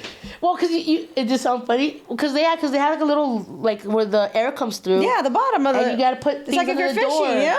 So when the girls are doing their laps, they have to make sure like the cop don't catch them sliding things under my door. So I got Kool-Aid. I got You all got everything. Stuff. Yeah, I started getting papers, pencils, cream. And the deputy comes by and they're like, They know. I'm not even going to say anything. Enjoy it. They're just like, we're watching you, right? So all of a sudden, I got popular there because I'm like the cool kid, the cool girl, and I'm the only boy in there. So all these girls are making shit for me and all that. And that girl that was talking to, I didn't know prior to that because she was going to court already, that she had a girlfriend in that dorm. Oh, that's So where the trouble drama came. outside, I didn't know because I was on lockdown. That the whole time her kiting me, a babe this, and hey, you know, we'll do our time together, all that good stuff. So when I came out to like she had just broke up with her Because you were about to get because I out. was about to get out of lockdown. Oh, shit. So yeah, and then she was a different color skin. She was from the Rolling 30s. Justice, what's up? Run it. Just kidding. Damn. Yeah. She was from the Rolling 30s out there, so I didn't know all that. I didn't know what Rolling 30s were or 20s. I knew it was in LA, but I didn't know that it was the same thing out there. Got it. I'm in San Diego. So whatever. So long story short, started meeting a lot of people. Anything came in, started coming to me. I was dispensing it, making money. I didn't have money like that. Anything. It was like my dorm. Hey, I got TV. We're watching First 48. Why? Because Rock wants to watch it. That's why. You know, like something like that. There was a lot of doñas in there too. And they seen I wasn't from there. So when they would cook on Sunday, They'll give you some. They'll give me some. Because you're the boy. I'm the boy, but only that, like, I respected them from the gate. nice. Because I see who they were when I was watching when I was up there. So when I came out, I was like, hey, I want to introduce myself. I'm from this city. This is what I'm in trouble for. And they're like, oh, my husband's, this is what I'm doing with my husband right now, you know? And they were troopers. These women took There's a some lot time. of ladies in A lot there of ladies for- who do time for their vatos who were big dogs, There's right? a lot of women like So that. you have to do your respect. And so every Sunday they would invite me. And I'm talking about like 12 women, like tables. We put them all together. Everybody knew not to touch tables. It was their day. They got TV. I didn't respect that. They got the phones, like the first phone with the chair, like all that. It was just really well respected. Mm-hmm. So I was like, cool, great. I'm in with them, solid. Now that I can mingle. Because you're whatever. fighting your trial. How long did you do? I did 6 months fighting my trial. Okay. And So 6 you were in months- San Diego at Las Salinas, you're saying? Las Colinas, Las yeah. Colinas for 6 months, 7 months. 6 months, 7 months, right, during my time. And in between this, my court defendant kept going back and forth. And my lawyer was like, look, they don't really have anything on you. They don't really have anything on you. She talked. She said she knew what she was doing. She wasn't who was driving it, right? Because the rules of the driver is the driver, right? Mostly he gets in trouble. She kind of admitted to all that, right? So I was fighting, and then she was looking, because she was out. So they're just like, well, you're going to do 3 years, like me, with her. And they offered a plea deal, and she was just like, I'll take it. My lawyer extended it because he's like, look, they don't have anything on you. Let's put her into a position where she's going to have to take it because she's already scared to be in time. We'll just scare her with that tactic on our side. Be like, no, we're going to keep taking it to the box. We're going to keep taking it to the box and keep going back and forth. And then I'm talking about the officer went on stage on there and testify against me. And then my lawyer was just like, well, how can you prove? And so this is what saved me. So on the way to there, that officer stated that I admitted to everything on the charge. My lawyer came to me. I was like, nah, I didn't admit nothing. And then he goes, I thought so. He's saying that you admitted it, that you admitted everything, that you planned everything, that everything was put on you. I don't spend shit. I said, speak to the lawyer. What makes me think I'm going to talk to an officer or a cop? Mm-hmm. Okay? So, officer on the witness stand, everyone who touched that loot, because they break it down the car, they took pictures of everything, they had all the photos, it was like palette of full stuff, all that. Actually, I have that picture framed. It was a proud moment. Yeah, I get it, for sure. So that, my lawyer's like, no, I'm going to want them to offer you guys something, and once she takes it, I have another spin on it. He's like, you trust me? I was like, trust me. So every time I was in the courtroom, we were on internet looking at things. He was like, I got this in the bag, Rock. I'm the best in the city. I got you. I was like, okay, cool, thanks. So we go back and forth, and she finally takes a plea deal. The 3 years. She takes 3 years out on an anklet. She admits to all charges, pleads guilty to it, and accepts the charges. My case spins. You get accessory to the crime. All charges drop, accessory to the crime. And I was like, what does accessory mean? You know what accessory means? Oh, tell us. What is accessory? Accessory to crime means, say you and your friend go out to a bar, and your homeboy happens to do a robbery or something and passes you the gun to get rid of it, and you toss it out. You didn't plan it. You weren't planning to be there. Shit just happened, and you got involved because you were right there and you had part of it.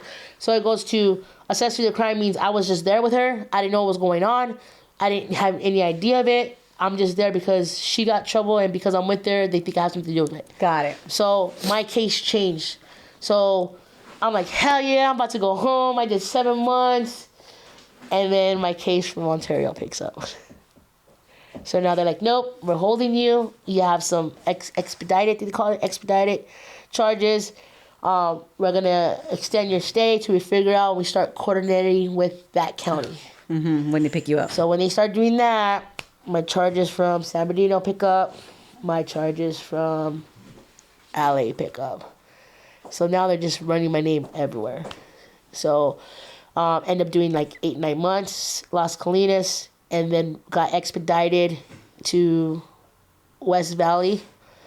In between that, they stopped me at Patterson. You ever been to Patterson? Patterson is like where the crazies go, prison. Oh, they had me detained there because they were picking up people that needed to go to That's court. a prison? It's a prison, but for people who are 5150. Tell me about that That was prison hella experience. weird because I'm on the bus and they have like dogs. Oh, you didn't get off or anything? No, I was in a holding tank for like 7-8 hours until they pick up whoever they needed to transport. Oh, wow. Yeah, so they're taking people, the crazy people from San Diego, dropping them off there. While they're dropping off there, they're picking more people and going to San Bernardino because those people have court. And so did I. Oh. Yeah, so they're with me on that bus. And they're just like, you know, and yeah, they have Down syndrome. It's sad. They have Down syndrome, but they're probably just raised wrong or whatever. So it was weird being in that prison and just seeing all the co-ed hanging out, guys and girls, but they're like staring at trees. Some of them are drooling. It was like all bad. So now I'm just like, shit, I'm in a psycho place where I don't even know what or where. It's right next to San Manuel. So you're basically dealing with all your fears. Yes. Yeah. So you guys ever been to San Manuel? That little gated place right there, that's where that's at. Okay. That's where all the 5150s goes for prison. Yeah. Oh, wow. So I actually went on there and was like, yeah, can I stay on the bus? We're like, no. Wow, that is kind of scary. Yeah. Honestly. It is. So you get back to court. Get back to court. Damn, I strip over how I got jumped. Oh, yeah, you didn't even get... you didn't even say it. So I'm being with this girl, right? I just remember that. You could get lost. I know why people jump around when they're on there. It's like, wait, what did he just say? Yeah. So I'm with this girl, and everything's fine. We room in together. I didn't know we could room in together. So it's just going great. Like, she's bad. She's pretty. She's Chicana. She's everything I thought. You know, she could sing. I make beats. It was just going reviving. It's so crazy how it works in there. Yeah, Girls out of control. She makes me coffee every morning, breakfast, all that. So I have like a roommate / bitch, and like we're laying together, telling stories. We'll cuddle together. Like we're doing all that. Like you're like living together. And I didn't know anything of it. So one day we're playing spades. So when you guys do jail, you end up playing spades, right? So I'm at a table and I know how to do all this shit. So I'm just like betting everything and making juice with all everything that came in here. And that girl comes up to me and she's just like, hey, I don't like you. And I was like, what do you mean you don't like me? Like, who's not to like? She's like, I just have a problem with you. Just want to let you know. I was like, okay, cool. And continue. But you didn't know that was. I didn't know. So then I'm in there and I'm telling this girl, what's up with that? What's going on? Like, I feel like, were you fucking with her? I just asked her straight out. She's like, yeah, that was my girl before you came. I was like, damn, you straight set me up. Like, why didn't she tell you? Why didn't you tell me? So we had our room where the day room where the TV is. So I was able to migrate because now the deputies like me and I'm doing cleaning because you have to clean. I'm getting the house quiet when they need to be quiet. Hey, everyone shut the fuck up. And it's going to run it with me, right? You guys want to lock it up? So everyone's like, listen and just... I'm like, damn. Yeah, because they do that because girls be talking late at night. And just like, hey, if you keep talking late at night, you guys want to get day room. So I have to be like, hey, get your shit together. And then I'd be like, hey, if you guys don't shut the fuck up now, you guys are running with me when we open doors. Yeah, so I kind of a little power there a little bit, right? So I'm in the room and I'm like mad at the bitch because she just told me that shit. Like, nah, you go down there, I'm gonna do me. So I'm over here working out in my little room. I'm cleaning it because you have to clean your room with maxi pads. All over.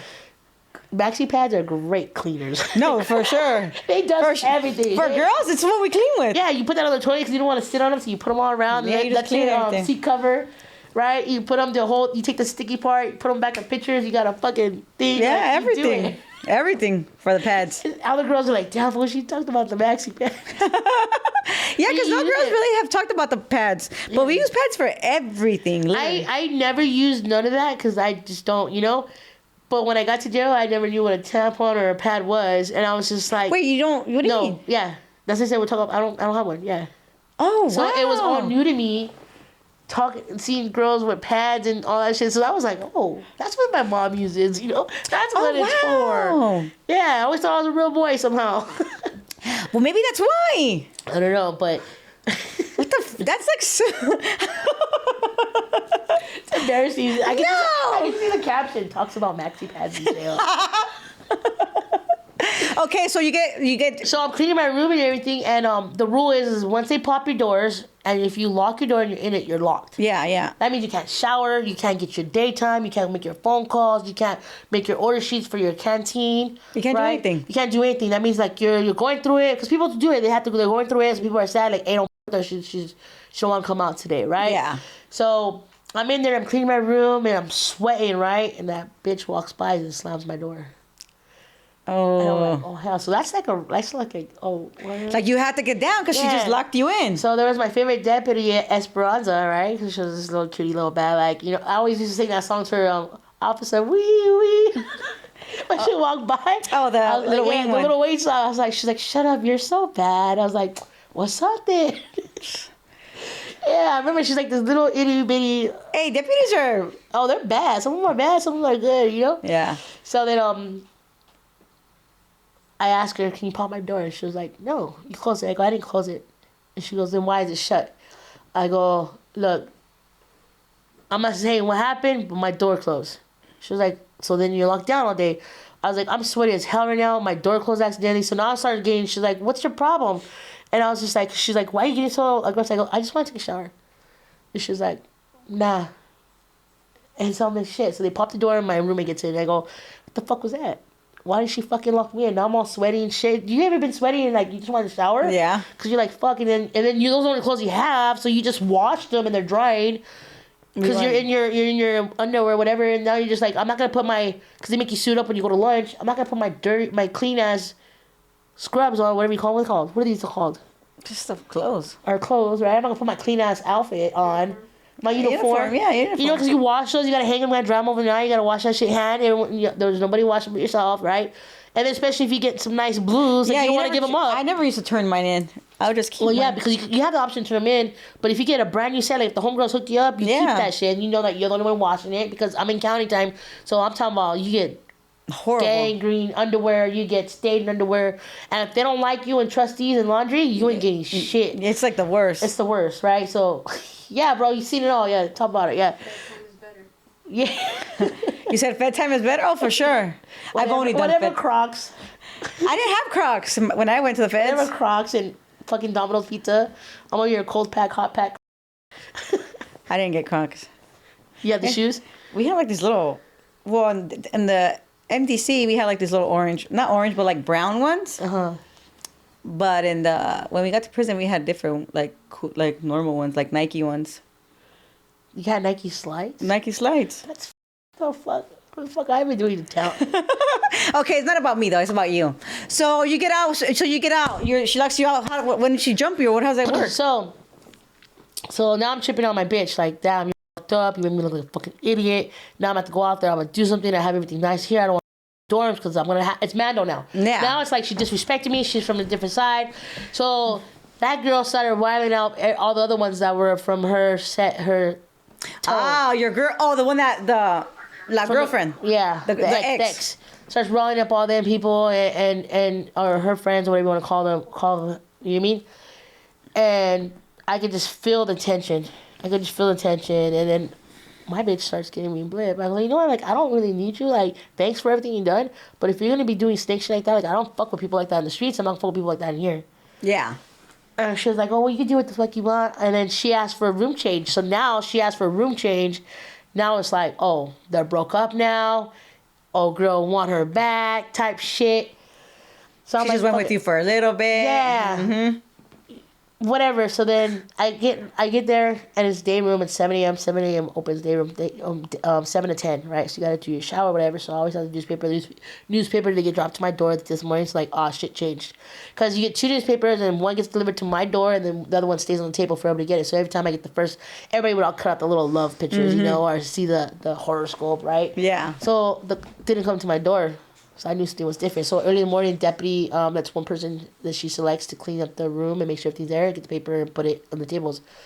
That girl didn't deliver it. So I was just like, oh shit, something's up. Something's up. So then went to breakfast or whatever, and people's talking, and now my bitch is sitting with her, and she's like, playing with that girl's hair. I'm just like, damn. And so like everyone from the dorm knew that was my bitch because we go to lunch. So you will see everyone. You see all the trustees. You see everybody.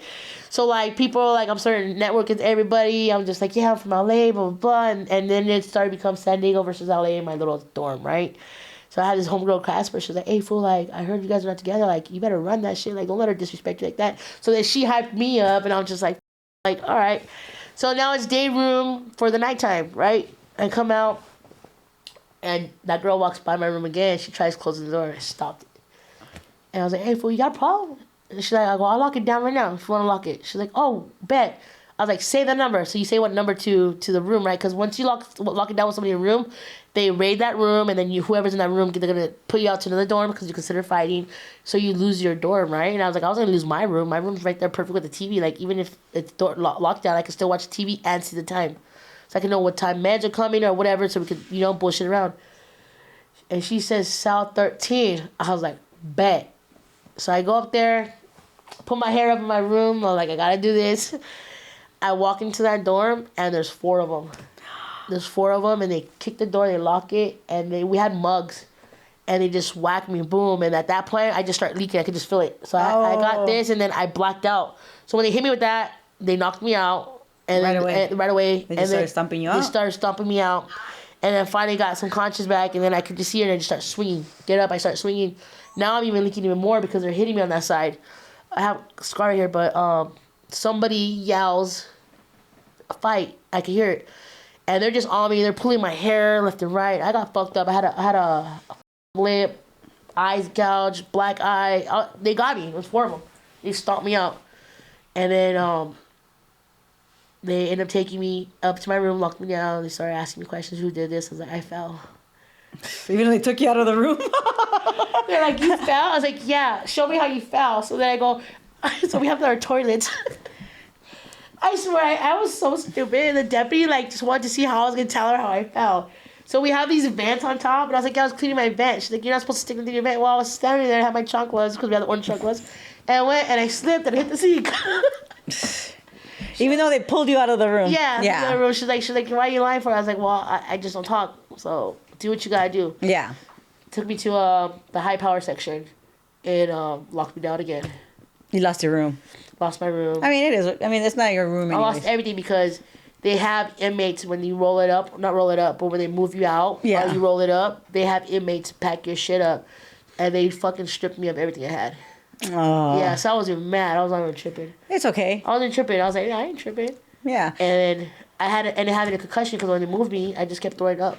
Oh. I never had a concussion. Anybody ever had a concussion? No. You get real nauseous. I didn't know that. I just thought it was just like my anxiety or whatever. But I kept throwing up, and that little deputy Esperanza was working on that side now. Oh, so it worked out for you. It worked out for me. And she's like, you okay? I was like, I don't know, I feel sick, I feel real nauseous. She's like, let me call the nurse. And the nurse asked her, hey, I have an inmate who keeps throwing up. She wasn't in a fight. And then they took me to the medical. They actually had to take me out of the prison, so I was like, oh, fresh air. Oh, you were doing bad. Yeah, I was doing bad. I was throwing up. I was shaking. Whatever they hit me with hit me hard enough that it fucked me up. And then they gave me stitches at the hospital. They're like, oh, you have a concussion. And then the deputies there at the hospital, I forgot the name of the hospital. It was like Palomar Hospital in Vista. So I had to go like an hour drive to the hospital. At least you were out, right? It was cool. I was listening to music. The deputies are cool. And then they made me use their cell phone. I was like, hey, can I call my mom real quick? Like, hurry up. Oh, that was very nice. I called my mom, and mom was like, why are you fighting? I was like, Mom. It is what it is. Haters. She's like, why? I told you to stay. Don't fight with nobody. Because I would tell her, like, Mom, I feel like I'm getting pressed by them. Like, you know. You're expressing yourself to your mom. And she was like, don't fight. Don't be like your brothers any more time. Aw. And so I ended up getting jumped, and they moved me, and then that's when I got expedited. Okay, so then you have to go to court in San Bernardino. Now I have to go to court for San Bernardino. So tell me about that. Is that when you do your turnaround, like you said? Yeah, so now I'm doing a turnaround. So I'm going Las Colinas. Now I'm doing San Bernardino.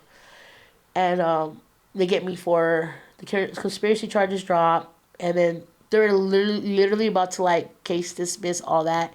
They're talking about what we're going to say, what you're going to plead. The judge asks you what you're going to say. My mom's with me. I'm like, cool, great, right? As soon as the judge was about to release me, the DA comes in like, hey, hold up, we have thing that happened over here, and this is what she was busted with. And they're like, all right, so now they send me back, and they're like re-looking at my case. So I ended up getting charged with forgery and attempt to steal a vehicle over $999 for sale. Steal someone else's property and sell it. Oh. So that's what got me with. But the gang unit was involved because my co-defendant, he was gang related. So that's why it was more intense, because he was involved in, and that's when more things came out about our co-defendant and what happened, what she said. So both of them kind of dropped dime on me. So now I'm in West Valley doing time, and then everyone keeps talking about Glen Helen. What the hell is Glen Helen? What is that? They're like, that's what you want to be. I was like, what do you mean? Like, don't be at West Valley. West Valley, I mean, West Valley, when I first took a shower, I was just telling you about it. The drain, it's so disgusting. That prison is so disgusting and dirty. Like, I don't know why there's no lawsuits coming out of that place. But, no, seriously, because it's so, health department, like, it's so, like, everything's not clean. It's not. Horrible. Like, if you flush a toilet, the person next to you, they poop comes up in your toilet. Oh. So when they poop, you got to announce it, hey, I'm using the restroom, number 2. You both got to flush at the same time. And then that goes downstairs and comes up their people, so they got to flush. Oh. Yeah, so that's how dirty and old it is, right? So I'm taking a shower, and there's, like, stairs in the shower. And I was like, hey, what is that black stuff? Like, that's just black fuzz. Like, mold and shit coming out the drain. Oh. And I didn't have extra chocolate, so I just got there. So, like... Oh. Like, no way. So then I would just get my shoes wet, and then have to find another towel to dry it. And they only give you, like, this little towel that would cover one of my rolls. And I'm just like... Yeah. So what happened? So then I go to Glen Helen. You went to Glen Helen. Yeah, and I was like, okay, cool. And then I ended up doing, so I did 6 months, 7 months, Las Colinas, and I got expedited. And the judge gave me 2 years with half. So that means I got to do 1. And so I ended up doing 6 months of that. So your prison time was at Glen Helen? Yes, I did. That was my county time in service. So okay. I had to go around. Okay. So I do my time there. And then that's dorm setting. So I never done dorm setting. So it's the same program. And now I just know more people. I have some people from my area that I know. Some girls that are doing time there. And that's when I meet one of my other girlfriends and all that stuff. I have a girl in every dorm. It's sad. It is what it is. How do you work with that? How do you? It's called free commissary. Tell us. So I would always eyeball the one that had the best commissary. Oh, so you were like a predator for sure. No, I was like a commissary predator. No, so I was like, all right, I'm gonna with her because she got commissary. I'm with her because she a baddie, and I'm with her because she looks like she knows how to cook. That's how I went into every dorm. And so I just chopped it up with all them. So that one would be like, hey, old girl wants to cook. You got the food. Cool. And then I'm chilling with that bitch. You know? That's how it goes. You gotta work it. You gotta work it. So that's how it worked. And that was my little table. And then yeah, so Glen Helen's dorm. And it was just different. And ended up meeting a girl. I ended up doing, she was fighting a life charge. So I ended up talking to her a lot. And then we just got real serious. Like, I even came out being loyal to her. Like, got her name tatted. Like, it was the worst. It's how it goes, huh? I mean, not for everybody, but a lot of times, like... Got her name tatted, got her lips tatted, like, all that. I got that. I was like, oh, this is a real one. So, even though she was fighting life? Even though she was fighting life. Went to her court, even though I got out. Because I got out, she was still fighting her case. Went to her court, met her mom, her family... all this stuff. Like, I was really, like... She was definitely using you for the ferias. No, I didn't have... I didn't have no money. I didn't have no money. When you got out? I got out, right? And she was like, I don't want your money. I want you to think like everybody else. Because, like, I would see her. She's like, hey, I'm going to play this girl. So when she gets out, she put money in my bucks. I was like, how do you scandal, babe? Like, I ain't tripping. Do what you got to do. You know what I mean? Yeah. So, yeah. So she ended up doing 14 years. She ended up doing 14 years. Did you write her after she got sentenced and all of that? Yeah. I wrote her. I would visit her because, like, the deputies knew me at Glen Helen. You're not supposed to visit someone once you're released. But they would let me go visit her and have visits, yeah. Oh, nice. It was crazy. Like, I know her kids, like, we were really involved. And, like, she was just a hell of a cool person. Like, she understood where I came from. And she had a good life. She wasn't a bad girl. So she just had a DUI. And she hurt somebody. Manslaughter. Oh. Yeah. So I like good girls. Here we go again. Here we go with that talk. Nah, just kidding. I like good girls because I know they're not gonna go in and out. So that's I always prefer someone who has a level head. So she had that. She was a nurse. Just happened to get manslaughter. Yeah. So because she was an alcoholic. That means being good. She just happened to get drunk that day and shit happened. I'm not trying to talk shit. I have DUI, so I get it. Yeah, but like it's hard. You know those kind of situations, people. It's scary because you don't ever know, and then you hurt somebody and being under the influence and you're like, what happened? Yeah, so I'm that individual because my childhood best friend was a guy with a car accident. She's paralyzed from the waist up. So I've always been that one, and you can vouch for it, that always stops drinking and driving and that responsible adult since I was a kid. Like, if I see a bunch of us homies getting lit, party, whatever, I'm the one that always stops. And I think that's where the miscommunication comes because even mad mothers of drunk drivers or fathers or sisters, whatever, like nobody talks about how to identify when to stop. Mm-hmm. They always say, don't drink and drive, don't do this and this, but no one talks about like, hey, if you're out with a group of friends and you see your friend drinking and you see your other friend drinking, then you make that decision to stop. That's where I think the miscommunication is. No one talks about that. And that's where I always talk about. So when I talk about drunk driving, because look at, she was someone innocent, but imagine if her friends, instead of saying like, fucking take another shot, be like, hey, who's driving? Yeah, you're going to be okay to drive home. Like, no, bro. Like, don't take another shot. Yeah, don't take another shot. I'll drive next week, you party. Deal? Okay, cool. That's a friend, yeah. That's how it should be, but a lot of friends just want to be cool. Oh, no, fuck it, I got it. All right, let's get buzz balls, all that stuff. That's where we don't communicate with the young crowd to do. Like, you can go have fun and party with everybody, but who's the one who's going to stop and do that? Pick one person, and next week you do it. Yeah. And I always be that person. Like, even this weekend we went out, I had one beer, one shot, stopped 2 hours, went to go eat, and then told someone, you know what, I'm not ready to drive because I'm tired. How about you drive?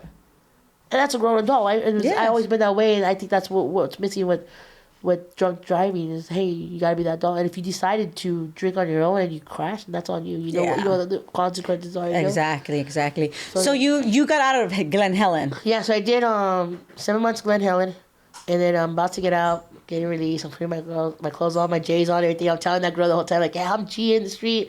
I'm with the business. So she's like watching me like get suited up. Oh God. Yeah, I remember, and then like everyone knew we were together, and the deputies knew she was doing a long time. So like I was like, "Hey, can I give my girl a hug and a kiss?" And they're like, "Yeah." So it was that movie moment where all the dorms are staring, and then I'm right there, and they come. She gives me a hug. She's like, "Oh, you do smell good." I was like, "I told you I'm with the business." Oh hell no. So then I'm like, "Yeah." So I'm about to get out.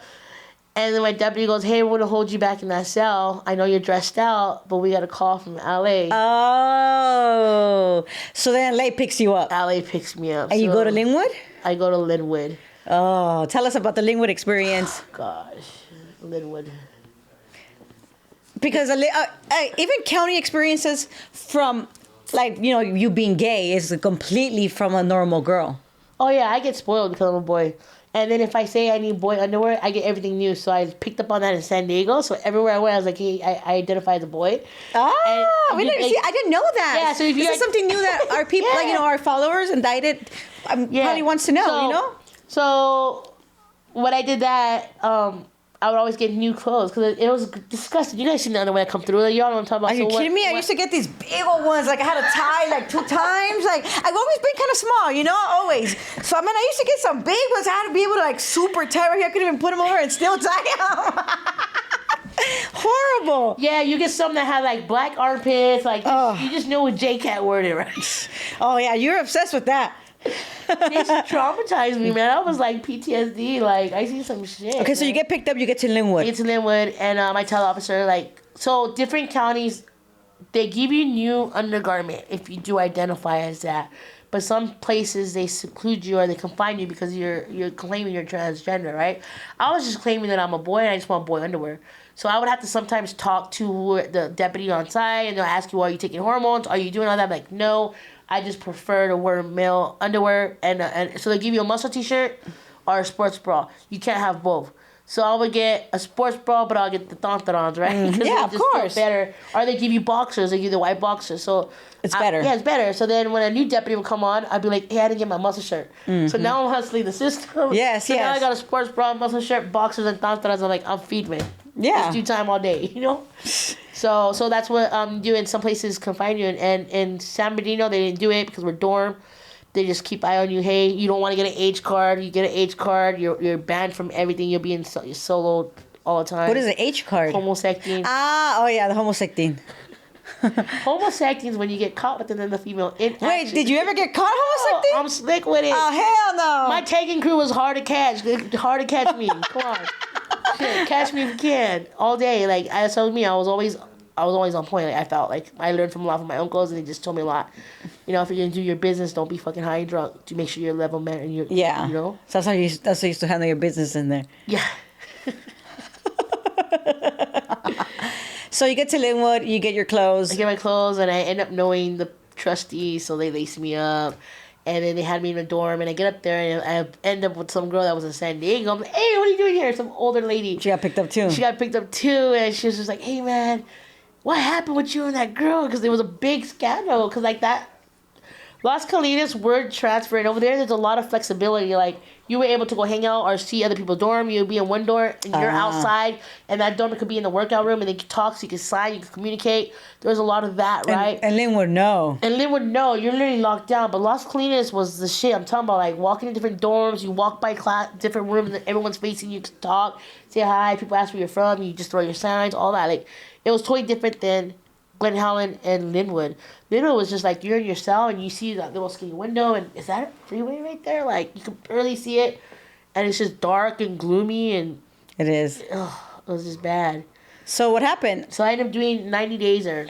Okay. 90 days there. You got a girlfriend right there too? No. Oh God. What was the nastiest thing you saw in Linwood? I think just the holding tank, because they had to process me to there.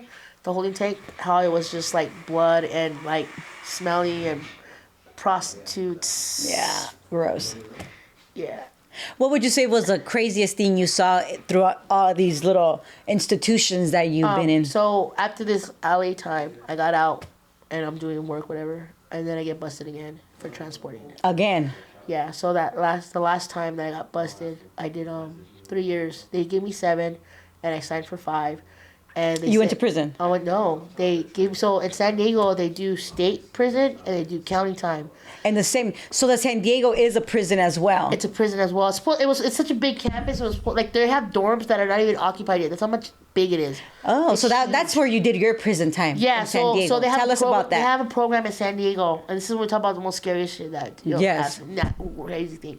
So in San Diego, I get picked up in Oceanside. I'm coming back. I'm going back down below, and I'm returning something that was butt out as well as I'm delivering something. Yeah. Right. So they catch me with 4 pounds of meth, and three pieces of black, Molly, and Damn, you had everything. yeah, some money, right? Yeah. So I forgot that in the time when I did my case in San Diego the first time, I waived all my rights. It's called the fourth waiver. So if you get caught in San Diego, 95% of the time they're gonna make you become a fourth waiver, Which is what? which is basically I have no Fourth Amendment. So search and seizure It's doesn't apply to me. You just get searched no matter I what. get searched no matter what by whoever I want. So when they pull my In file, San Diego only. in San Diego and wherever I'm at because it's on my file. So so there've been times where I got picked up a little paraphernalia here, and male officers are allowed to search me, or in San Diego the same But thing. in LA County too? Yeah. Or just anywhere in the world? anywhere.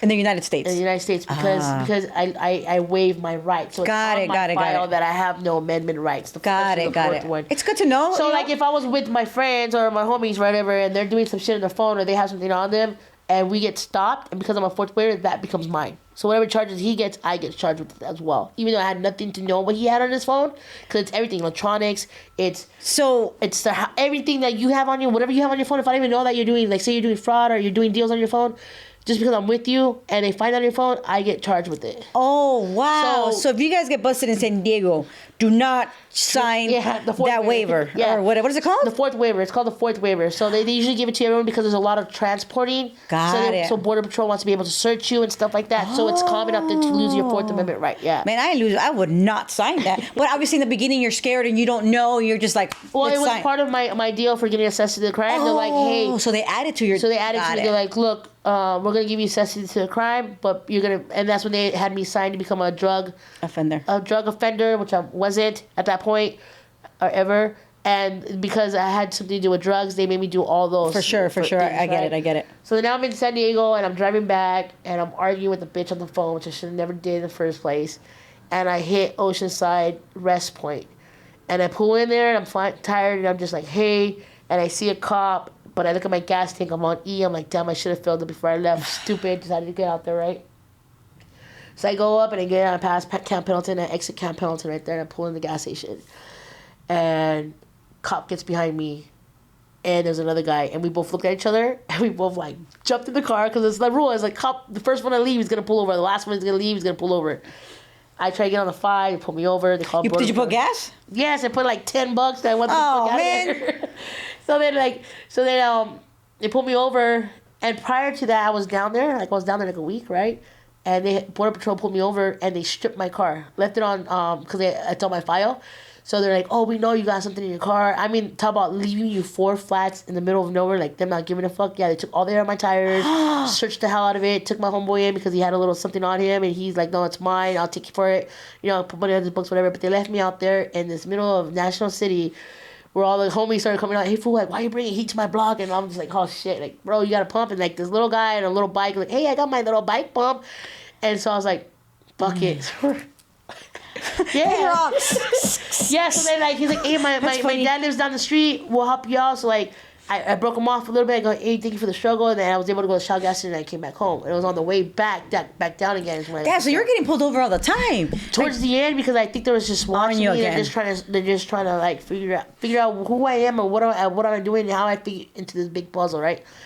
So then I get picked up and they got me for transporting because of the public to sales and all that, and because I was on a 4th waiver, it added up more charges. So I started fighting it, and they wanted to send me up to prison, right?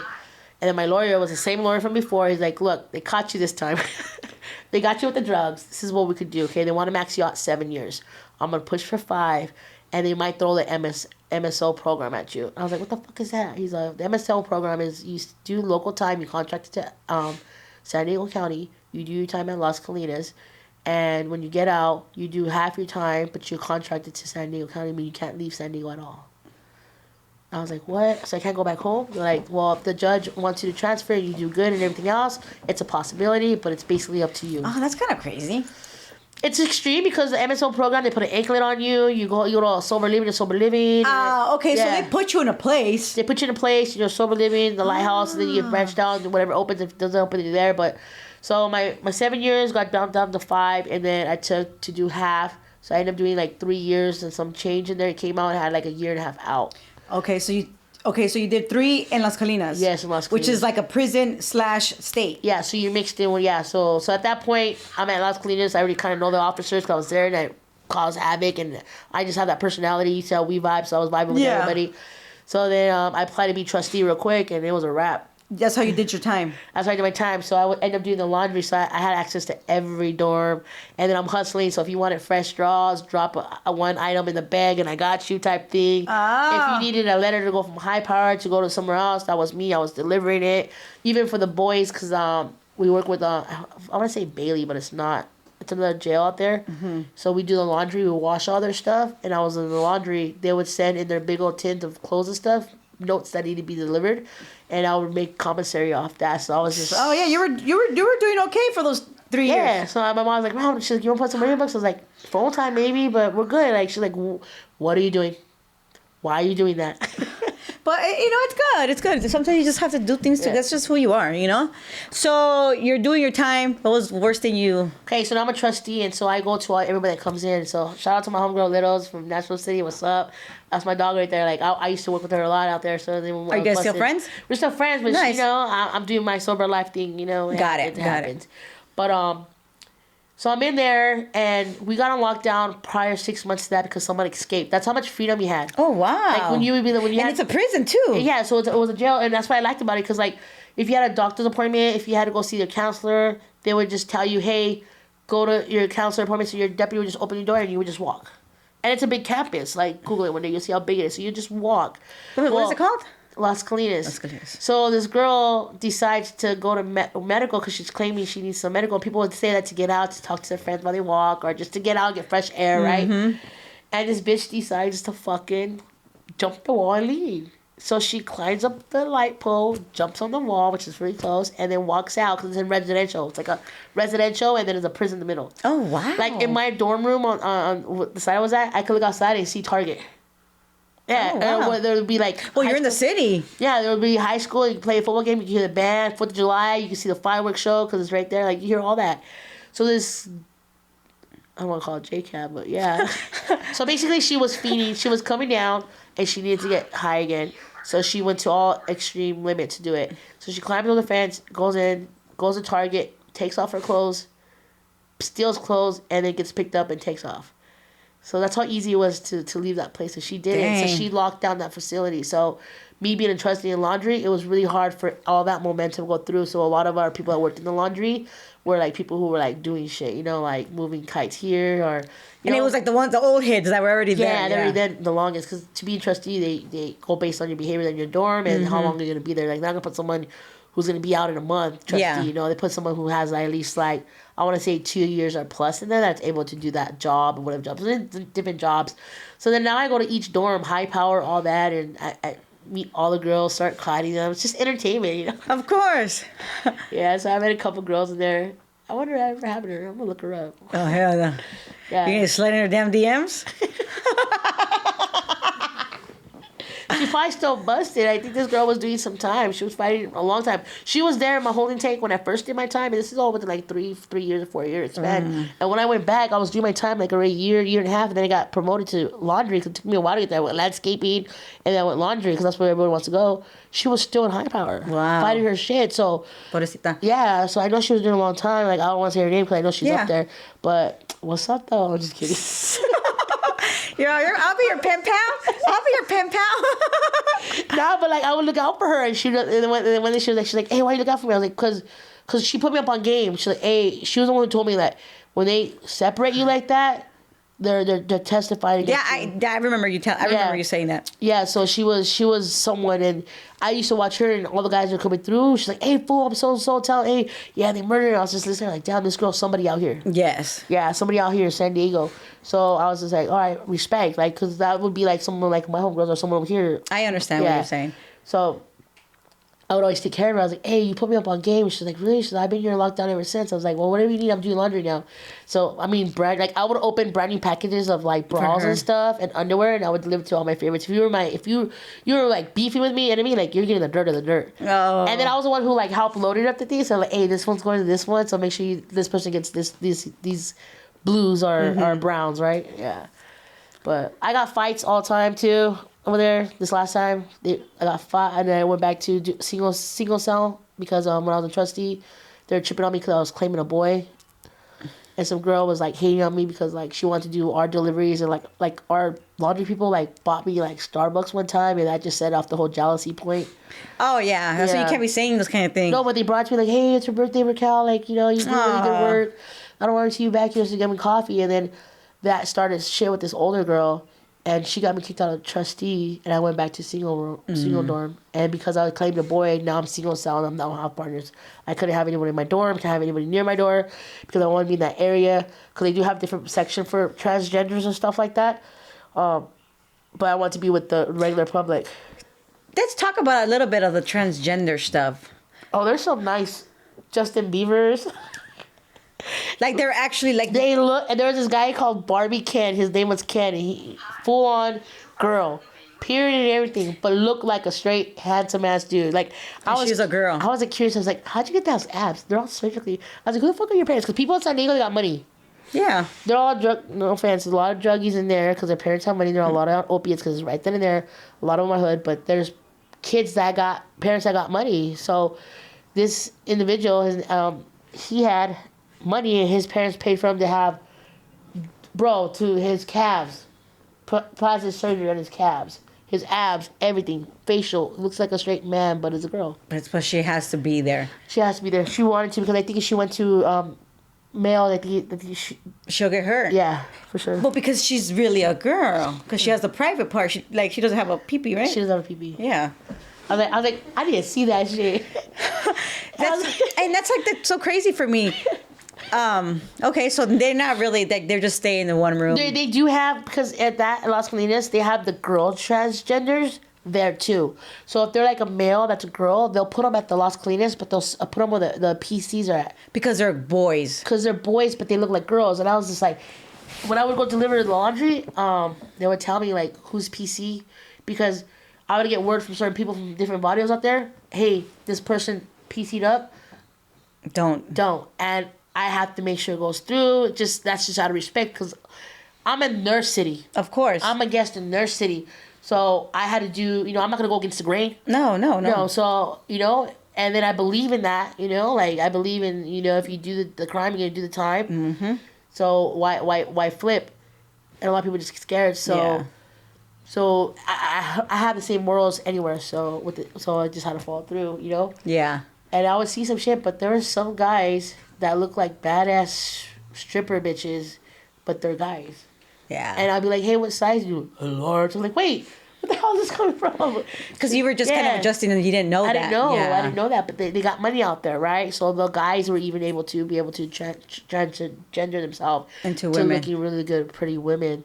And some of them even came to like are still believing, but they were transgender, and I just got good with them because we get humans. it, Yeah. but they're humans, and they just prefer to do the full on thing because that's what makes them feel comfortable. Of course. So I kind of got it because I dress like I do because it makes me feel comfortable. Who gives a fuck what you think? Of course. So you got out from there. Yeah. How long have you been out? I'm going on 4 or 5 years. Okay. And what do you do now? I do the same thing. I'm not gonna lie. I'm in sales. I'm just still a part sales. So I basically turned, because let's believe it or not, like I was running a business before.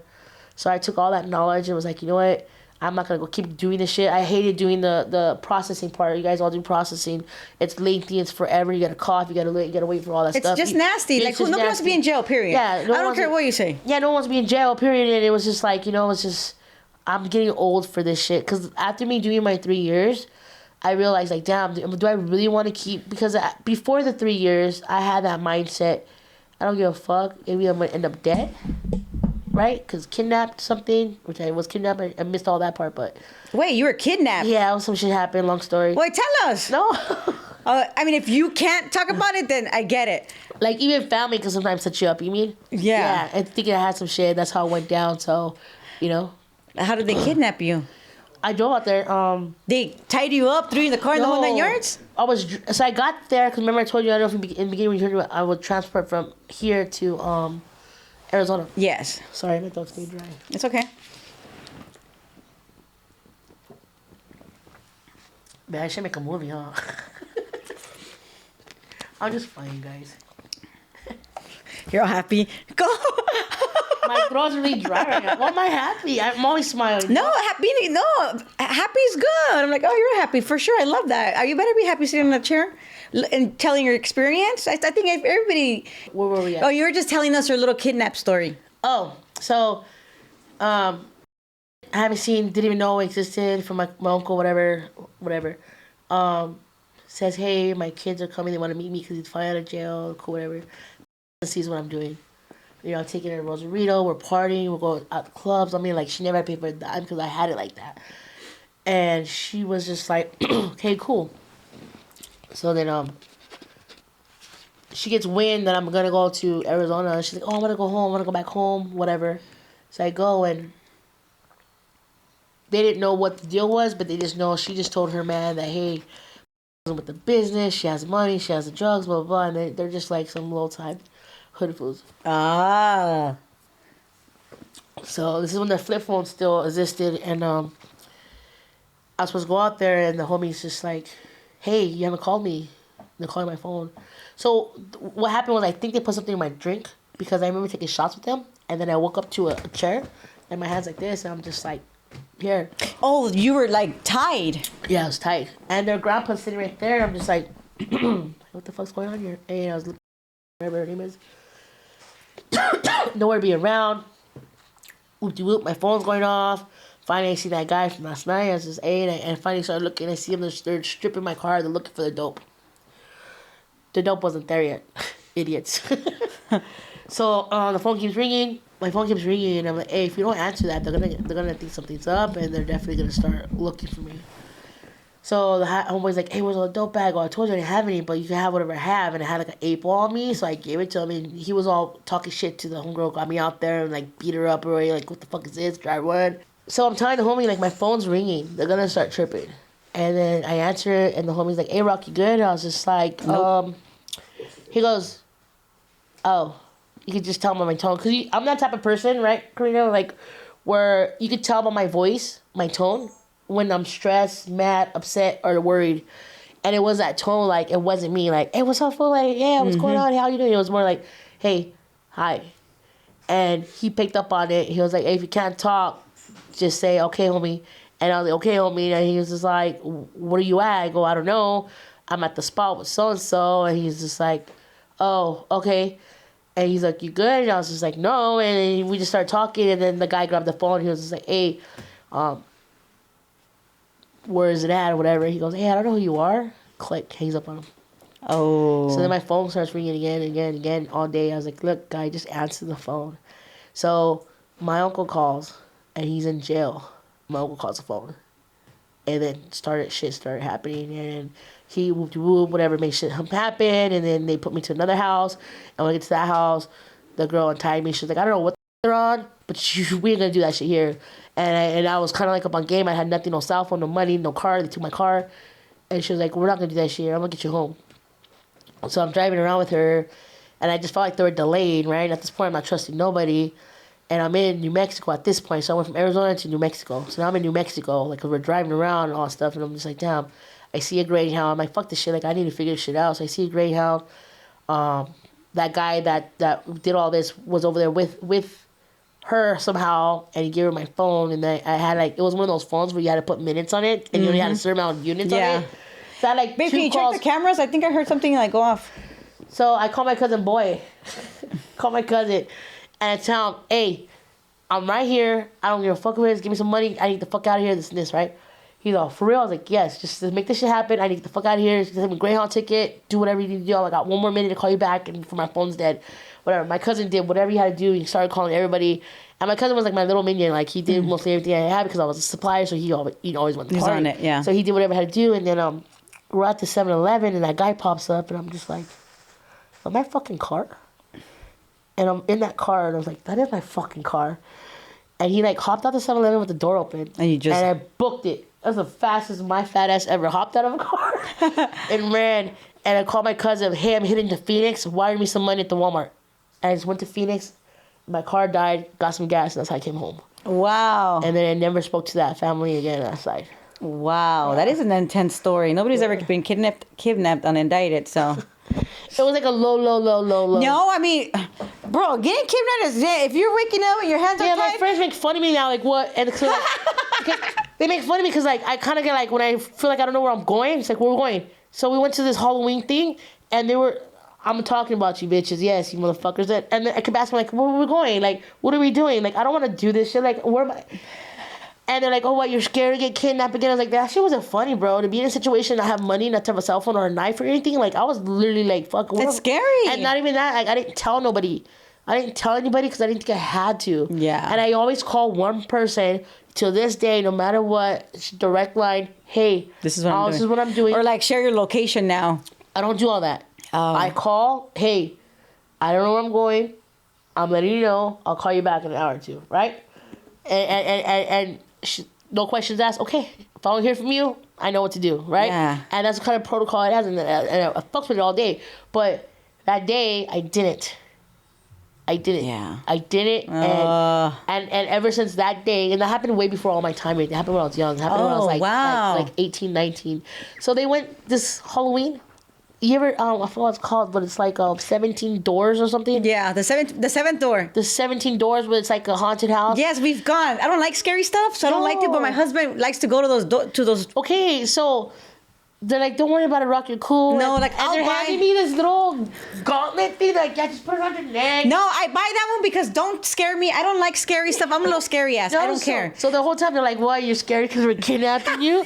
I was like, that's fucked up, Dick. Like, yeah. You're straight. So I get there and I'm signing a waiver. Oh, you're signing a waiver again. Anything that happens on this cannot be, we're not liable for it. I'm like, what the fuck am I going to do? Am I going to die? Yeah, super scary. And they went through that whole thing, and then I was just like, the guy's like, oh, the theme is we're transporting drugs into the prison. I was like, oh, this is easy. And the guy was like, why is that, Rock? I was like, oh, I have pretty good background in that, but I don't do that shit. He's like, oh, well, then why are you back in jail? You know, the role play? Like, whatever, but yeah. Okay. I don't really talk about that, but that was a real good, to put at a young age, to put me up on game, to always watch your surroundings and don't ever trust someone. Like, for sure. Once you start seeing that different demeanor, that different tone, that different facial expressions, that's a red sign to they're because the way we act once, then we all of a sudden reacted different. Mm-hmm. Something's up. That's where I learned how to pick up on that. Yeah, for sure. No, most definitely. All right. So thank you for sharing that kidnapping story. Gosh. Okay, so you're out. You're working. You have a few businesses. Kind of, yeah. Oh. I'm working on things. But we don't do anything bad. No, I changed my life. So this last time I came out, like I said before, it was either I'm going to jail or I'm either going to do life in prison or I'm going to be dead. And right before when I got busted this time, really good close homeboys that I look for from different places got picked up on an indictment. And, things got to me and it's like, Rock, you're good. This is your opportunity to walk away from whatever you need to do. No one's going to be mad because you did what you had to do and you're sticking to the story. And that's it. So people don't get that opportunity. Take it for what it's worth. And I remember his words, and this fool was doing he's doing life for something that he wasn't, but because he's habitual and the feds look at your criminal record. Your sentencing guidelines. Yeah, the sentencing guidelines. They did that to him. So he's doing that, but he was like, just walk away from it. And when you hit that door, don't do your usual call. Because every time I got out, I called the big guy or whatever, and I'll have a car, money, boom, on to the next. And already a mission ready going. Yeah. Like I remember one time getting out from Glen Helen, and they're like, hey, this guy's going to pick you up. You can drop him off, and that's your car and everything in it. I was like, feed me, all right. Yeah. Like that's how I was moving things. And this time I got out, and they didn't let me come home. I had a contract to a sober living, so I had to do 90 days inpatient.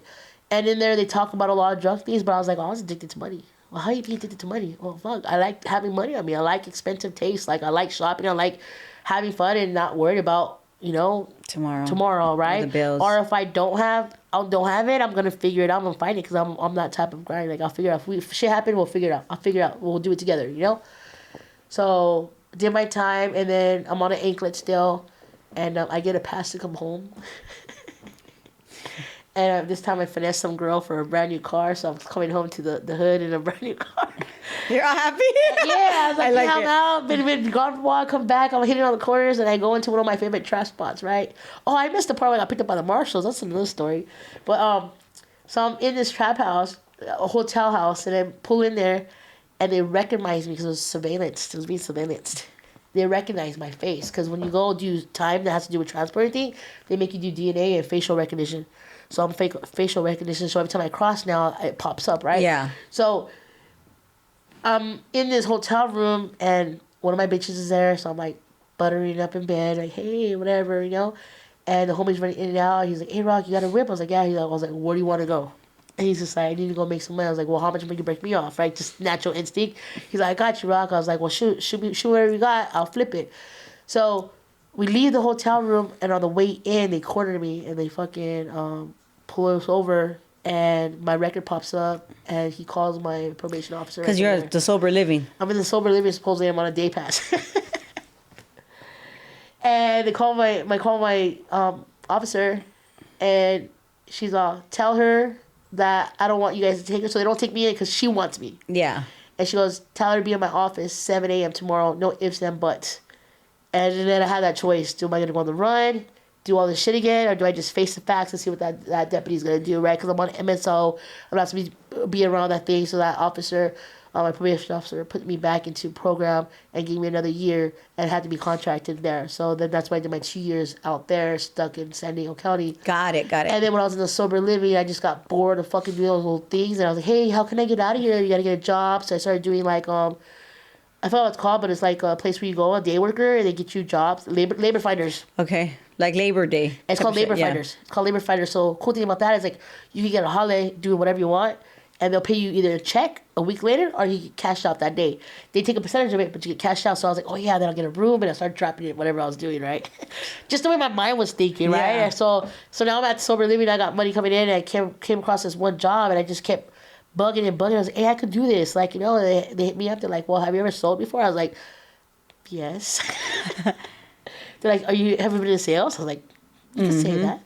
He's like, well, this is what we do here. So I worked up the chain, and then now I run pretty much up there. So I changed my life.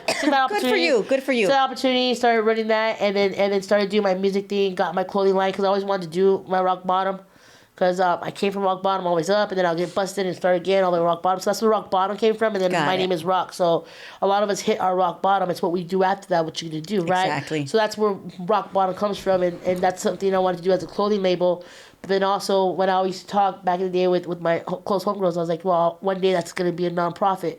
So that's my goal. My goal is to, now that I got my label going, got some shit going, whatever come long-termly, within the next 2-3 years, I want to do a rock bottom non-profit organization. It's only $700. Yeah, which, see, that's just me just getting out here to network and start learning people.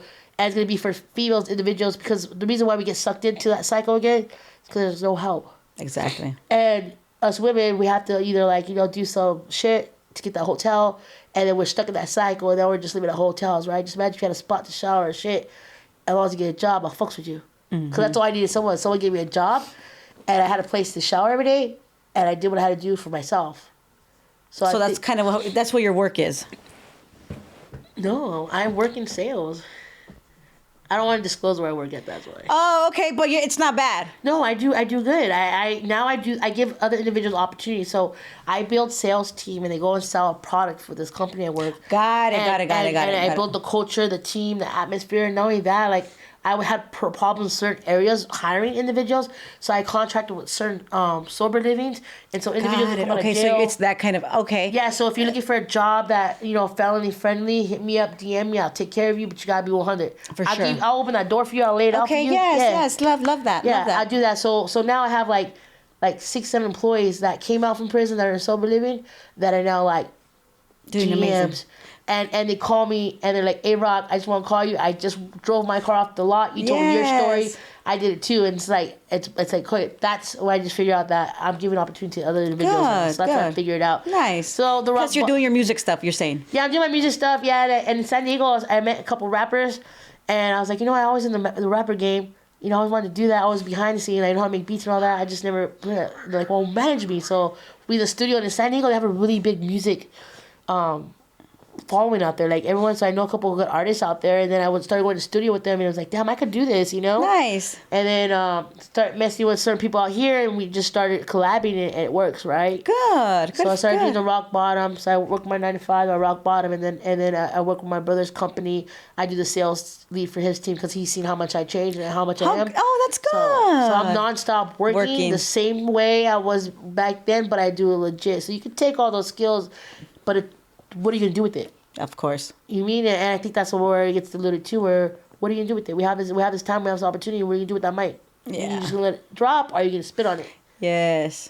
So I love that. Yes, I love that. So that's why I am. So I changed my life, and yeah, I do know a lot of people here and there. Still fuck with a lot of cool people, but they respect me. And they respect my hustle now. My hustle is just making that money legit. Yes. And then if you happen to need help and you're willing to cross it, I'll help you out too. Nice. Oh, good. I'm happy. I'm glad that you're doing amazing. I'm glad that you came on my channel and you shared your story. Okay. I mean that. Yeah, it's cool. Yeah.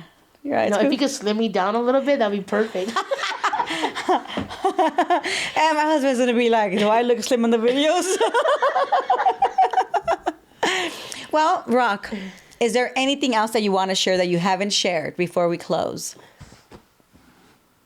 Now, there's a lot of stuff that now I think about that I went through. Like, I didn't even tell you about the time that girl gouged her eyes out over there in prison. Well, that was a crazy part. Yeah, the crazy okay, part. so tell me about the craziest. So I'm a trustee now, right? And I get to do the holding tank. People coming in when they're getting processed. I do the one that does the laundry and get their sizes and fill them up or restock it or whatever, right? So on that side, they have the crazies on one side. So you would always hear people screaming and yelling and screaming and yelling, right? So when the deputy walks, you gotta turn your face and you gotta face the wall and hands on the side because they give you trustees. But every time you see a deputy, you gotta turn your back to them so you don't attack them, right? To their safety. So I'm in there and we're just doing the laundry, we're counting inventory and everything. I was like, hey, that girl's been fucking screaming for an hour already because right in there takes a while. You know, you gotta stock everything up. People come in, you gotta wait in the little holding tank because they're processing people out. And I told the homegirl, I was just like, man, they're screaming. She's screaming for a long time. Like, she's screaming. And usually they would go and talk to the girl, whatever. All of a sudden, the screaming stopped. And it got quiet. I told the homegirl, I was like, hear this. I told her, that's weird. Whatever. So all of a sudden, we hear everyone locked down. And they made us go against the wall like this. The girl was coming down off her drugs. She wanted to get attention so bad, she gouged her own eyeballs off. Her own eyeball. Look it up. Los Canitas inmate pokes her eyes out. Google it. No bullshit. I was there. So I was there when the girl who escaped, and I was there when the girl gouged her own eyebrows. Wow. Eyeballs. And then we had to clean it up because we're trustees, and we had to do that. And I was like, yeah, I'm not doing that. Wow. Like she literally pulled... She pulled both her eyes out. She is now legally blind, and she is suing Las Colinas for that shit. For they're not attempting and not hiding that situation. She was screaming. I mean, like, banging on the door, screaming, kicking. And they're just probably thinking she's coming down like everybody else, right? So she went and she literally poked her eyes out. Wow. Yeah, so that's the most... Yeah, that is the craziest thing. I could just see the blood, like, because we're down the halls, and it was, like, literally, like, from where you're at, her cell, and I could hear her banging, and we're over here stalking. I was like, what the fuck's going on there? Yeah, that is intense. Yeah. That is the craziest thing weird. ever. Yeah, this was the craziest thing I've ever experienced or even... And your experiences in there. Yeah, that's intense. All right, well, is there anything else you would like to share that you haven't? I've done some shit now that I think about it. But I mean in your prison, in my jail, no, my jail, I think pretty much, but I've done some stuff. I'm definitely learned from it. I'm glad I went through all those experiences and grew out of it. A lot of us don't grow out of it, I think. Or a lot of us don't have the opportunity. So if you're really serious and need a holler, hit me up. Yes, and we're obviously going to put all your tags and stuff so everybody knows hit me up, to follow you and things like that. Yeah, hit me up, DM me. To come with it, though, because I'll fire your ass real quick. Yes. Well, you know, it's real life stuff. No, it's real life shit, and that's my money, so don't fuck with my bag. Facts. You know what I mean? Like, everyone wants that bag. Well, you got to earn that bag. You just don't hand it to you. You got to work for it. You gotta Whether work for you're doing everything. construction or you're doing things like this, right? You're grinding all day. There is no rest. There is no rest until you feel that comfortableness. But a lot of us don't feel that yet because we're not happy. Yeah. We still want more. Why? Because we got our kids we want to think about, right? Yep. So, Yeah. I'm grinding till the wheels fall off. I know that's right. Hey, we're here. We're sitting down, right? Yeah, man. Sometimes I feel like, I bet you my phone right now has like 500 text messages. Wow. Yeah, but I like what I'm doing now. I'm glad I went through these experiences. I grew up a little bit. I see what was worth it. Just it's up to you to make that change. That's right. That's right. Well, again, thank you. Don't forget to like, share, and subscribe, and follow us on Instagram.